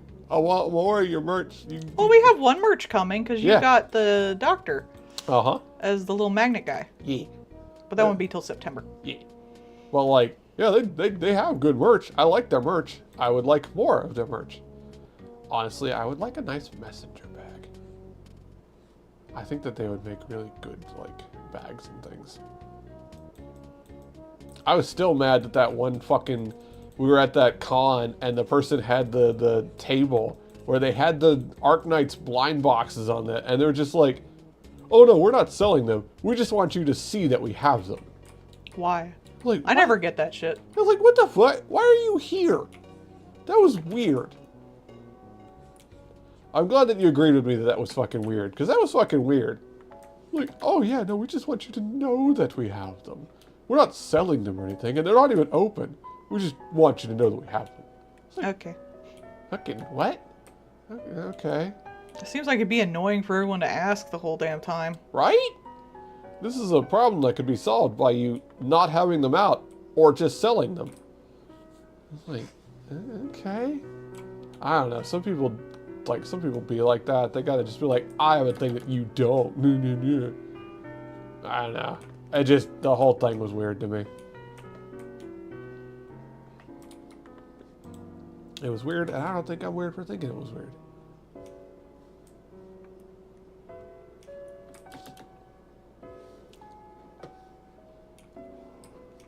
We, with all the little, like, collectible bullshit that we got in, they did have League of Legends ones. It'd be nice if they had, like, Arknight ones. Because, like, the sculpts were actually fairly decent, so... Well, I think League of Legends is a little bigger than Arknights. Oh, yeah, probably. Arknights really isn't that huge. It's not, but It's kind of niche. Not in like a bad way, but it's Yeah. not the biggest thing out there, that's for sure. I'm also not sure, like, how big it is, because I have almost no interaction with any of the external stuff. Because it's not like MiHoYo, and it's not Yeah. like, well, League of Legends. Mm-hmm. League of Legends is kind of fucking huge. It is. Less huge nowadays, but still pretty big. I don't know, I think its merch stuff is more huge nowadays. With all the, shit they've been putting out. Well, that's because they actually have been merchandising. They, for the longest time, didn't merch at all. Because you got, the, one with the Jinx girl, and you got the other one with the Demon Slayer thing. Yeah. Though So- even that with the Demon Slayers, they're keeping those two independent of each other. Like, they do not want they don't want the Demon Hunters people to go anywhere near the League of Legends people. Yeah. They have been really hard at work keeping those two separate. It has been wild. Probably because you don't want them to. That's what I was saying with, the Arcane thing, is, this is, if you define something by being a good adaptation to what the person's going to see when they play the game, Arcane is a shit adaptation. Yeah. It's a well done thing, but it's a shit adaptation because you watch that and then you go in the game and then it's an RTS where someone calls you a slur every 5 minutes. You did it. You broke down League of Yeah. Legends to its base elements. Meanwhile, Fallout is pretty accurate to what you'll get in the game. Uh-huh. You can watch Fallout and then play Fallout and be like, oh, I know who the Brotherhood of Steel is. Oh, I know what their ideals are. Oh, I know who these guys are. Oh, I've seen this place. Oh, I know what this does. Yeah. That kind of stuff. It's a good adaptation as far as how well it adapts the actual game and how much people will recognize when they get on the game. Mm-hmm.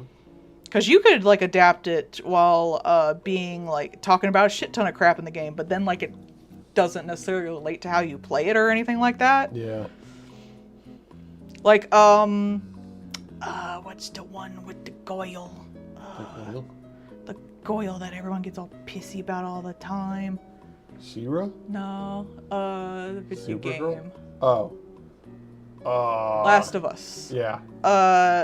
You could argue that's not necessarily a good adaptation because it just adapts the story.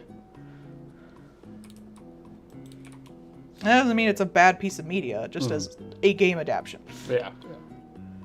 Some things are good pieces of media and terrible game adaptations, and some things are good game adaptations but terrible pieces of media. See all the Resident Evils. Oh, They're yeah. neither. They somehow do neither. I don't know how, but there you go.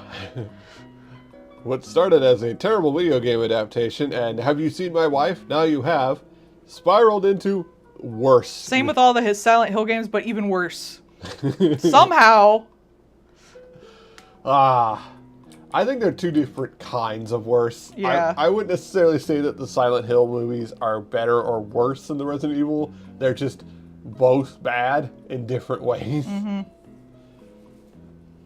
Because Resident Evil ones are loud bad. Mm-hmm. Silent Hill ones are just don't actually Silent Hill bad. Yeah. Well, it's like someone read a Wikipedia entry about Silent Hill and then made a movie. Uh-huh. Though, ironically, the new Resident Evil movie, when that comes out, might actually be very good. Oh boy. Because they I don't know that it would necessarily have to be a Resident Evil movie. They apparently got a good horror director. So they just actually have a good horror person coincidentally working on a Resident Evil thing. I don't know what would be a good adaptation for Resident Evil. It depends on which, game's vibes you're adapting. Because all Yeah. the Resident Evil games have really different vibes to begin with. Uh-huh. Because, if it's 3, then it's entirely different from, 4 or 6. Is it going to be the... Or 7, the best one. Yeah, are you going to have, actual horror? Are you going to have boulder punching asshole? Are you going to have comedy sketches of throwing eggs at a strange old Spanish man? A wild variety of stuff here. That one really wasn't as good as I thought it would be when I finally played it. What, 4? Yeah, everyone's like, oh, it's the best one. I think, Village did a better job of the camp it was trying to do, and it was Yeah. more related to the actual, plot line. It But- related back, though. I still think the symbolism would have been better if it was the wife. Yeah. But like the symbolism in Resident Evil 4 doesn't relate back to anything, so it's kind of just like, here we go, we're putting all this stuff together. But I think that that's a Majora's Mask situation where where Village is made so much farther after 4 that like if it wasn't better than 4, then they shouldn't be making games anymore. And like I'm sure people argue, like I do think 4 is probably more fun to play. But as someone who plays a bunch of shitty like indie games and horror games, like the funability of something, it does not as much factor in my how much I like something. Yeah. I mean, I'm a Silent Hill fangirl. Those can be a pain in the ass to fucking play. So on purpose. No joy, only suffering. I enjoying the shit out of Dench Attack. But it's not gonna like fuck up my brain the way Soma did for years down the line.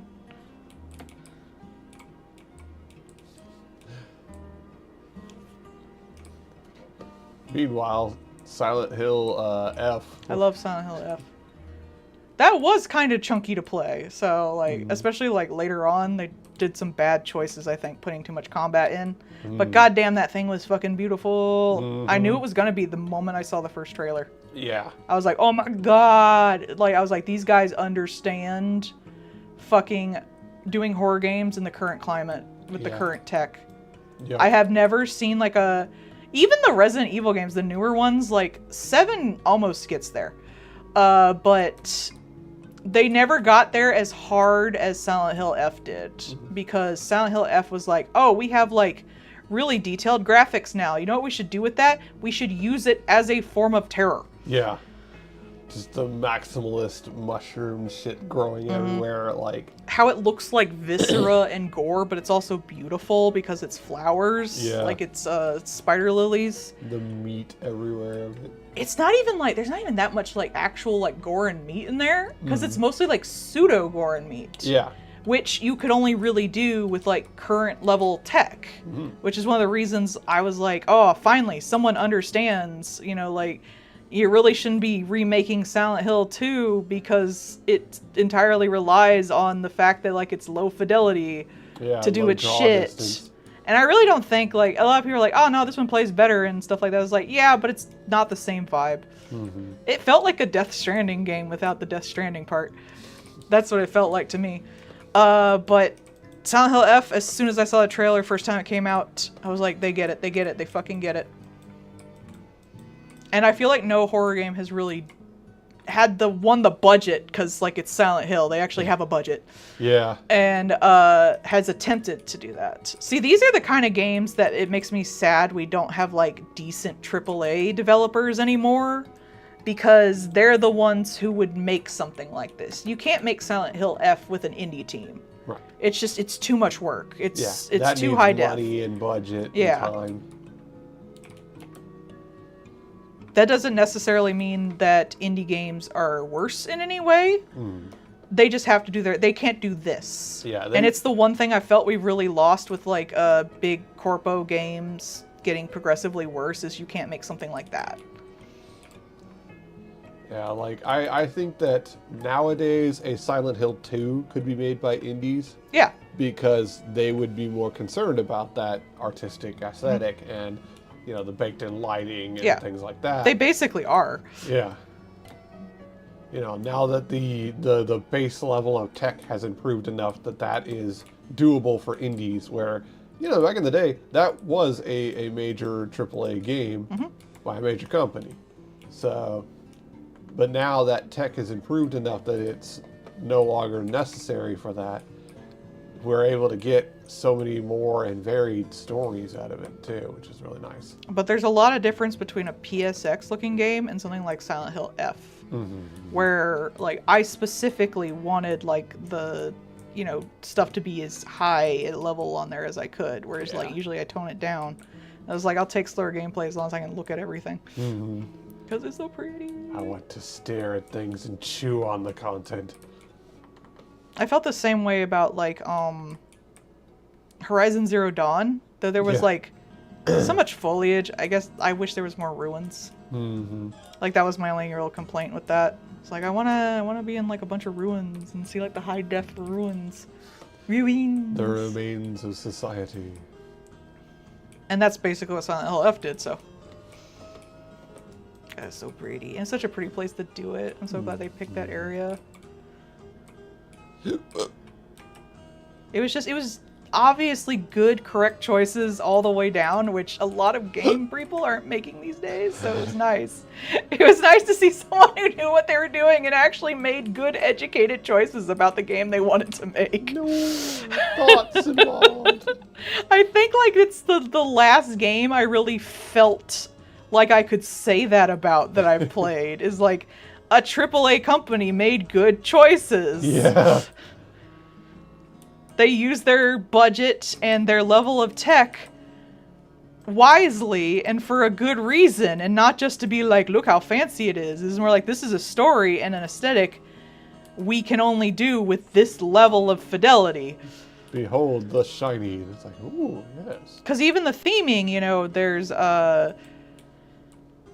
in horror there is beauty and in beauty there is horror, works with, you know, becoming a woman, because beauty is so tied to womanhood, which is again tied back to horror, which is again tied back to beauty. So it makes sense you would use, you know, high fidelity art and stuff to do that. Mm-hmm. So even like how I said, like, Resident Evil 4 kind of fucks up its own symbolism. Silent Hill F don't. No, it knows it from top to bottom, and it's so nice to actually see that in something. As clunky as the combat got near the end and makes me like not want to replay it, from top to bottom, like, damn, it is designed. It started with its symbolism and knew where it was going. Mm-hmm. And it's so rare to get that these days. Like that's almost indie in like the thought process behind it. Of like, I have an idea that I want to run with. I guess, but the thing is, like, with indie, it's like, I think the closest would get was, like, Little Nightmares. Mm-hmm. Like, the first two, because they were like, oh, we want to do a thing. And we got money to do it. But the thing with the indies, you're just as much trapped by your budget, too. Yeah. It's less like, I want to make a thing, and this is exactly what I wanted to make, and more, because no one's telling me what to do, it's more like, I want to make a thing, this is the thing that I want to make with the time and budget I have, unfortunately. Maybe the closest to someone who doesn't have to deal with that is like Toby. Because Toby don't gotta. People will wait for decades to see the next games. Toby Beans Fox. Like, he probably gets to do just about everything he wants to do in his games, I hate to say. Yeah, probably. And I'm not 100% sure on that. I could be wrong. But it's something like Digital Circus and stuff like that. But even then, when they made theirs, they got the budget later, so the first few episodes are probably just what they could manage. We don't know if they had that money from the start, how it might have changed the story, what other different choices they had made and stuff like that, if they knew they were going to have this much money from the very beginning. Yeah. So it's even when it's indie and you have full control over everything and you get to make a really personal or personalized story and you get to control the, you know, elements and symbolism from the bottom to the top, it's also the factor of whether you have the means or time to do it. And also the skill set, too, which unfortunately, like, with them, like, constantly pulling out and putting in, constantly firing everybody, Yeah. you're losing that skill set as well, which really sucks. So, of course, people don't know how to fucking do it. Yeah, the amount of talent drained from just the constant fucking meandering around is, like, there are... You know, like with the Doom, like they're like, yeah, cool. There's one person working on the id Tech engine, so the likelihood of it ever having anything else done with it is minimal to none. That's so sad. It's like, that's one of the only competitors to the fucking Epic engine as far as that, like, high-level engine goes. And you fucked it for nothing? For no reason. That one guy I was listening to pointed out with the Souls games. The Souls games are pretty much made by the same group of people on the same dedicated engine for, like, over a decade. Yeah. And everyone's like, oh, Souls games are so good. Why aren't there more Souls games? Because they keep firing people who could eventually, like, understand what they're working with enough to make a Souls game. Yeah. That's why you don't have Souls games. But they don't care about that, because Souls games make, like, some money some of the time. Right. Fortnite makes money forever. You want a Fortnite. We want all the money. Or we want to make money and then sell the thing and get out as quick as possible. Yeah. That's the two options. Fortnite, or we fire everybody. There's no middle ground. darn shame. Guess we gotta just do it this way. Oh no. Well, I mean, they don't care, because if they Yeah. fire everybody, like, they just write it off. You see, we're now running very lean, obviously highly skilled. When a company fucking closes, the people who invested in that company aren't hurt. They go on to the next thing. It's the people in the company that are hurt. The people making the actual products they're trying to fucking sell.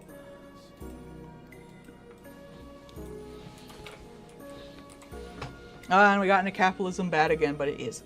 It's the reason art is hurting like this. Because it used to be, if you wanted to make money, you had to do something well, or support someone doing something well, and care about the outcome of what you're making. You don't anymore. In fact, you're probably making more if it doesn't do well. Yeah, we're gonna be watching the Acme when that comes out. It's in August. Yeah. Cause that'll be fun. Also, just a giant thumb our nose at WB, because that also will be hilarious.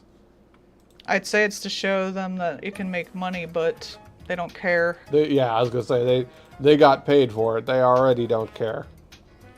Hopefully, if it makes money, though, they can't write it off on their taxes. Yeah. As much, anyway. Well, I thought it got bought off of them, so I forget, honestly. I think it got bought off of them, so it making money is irrelevant to them. They got theirs, kind of deal. But it making a shit ton of money and that not being their money, that will be a thing that they'll notice. The sad thing is, though, it probably won't, because most people don't necessarily know about it. They're not in, like, the animation space. Yeah. But, like, John Cena and cartoons and things like that, like Looney Tunes in there, that does have some, like, cultural capital. So that might bring Yeah, some I people hope in. that gives it a little boost, if nothing else. It really sucks. There's a lot of stuff that goes on with, like, the animation, industry in general that most people just have no fucking idea. Yeah. And it's not their fault. Most people don't take animation seriously, so of course they don't fucking know. Why would they know? You're right. It's just cartoons for kids. What does that matter? No, it's just bang bang cartoons, not thinking about how it's like people's livelihoods or it's an art form or anything like that. So, all right, this is the last one. Oh boy. Just fiddling it up so it looks nice. Oh boy, fiddling. Fiddling.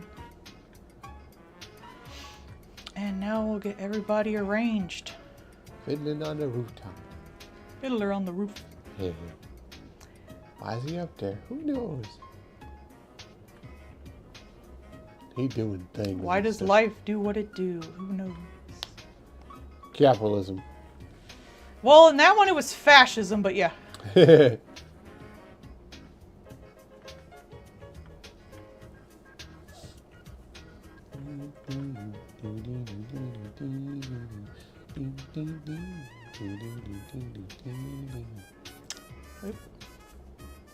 What layer is everyone on? Who knows?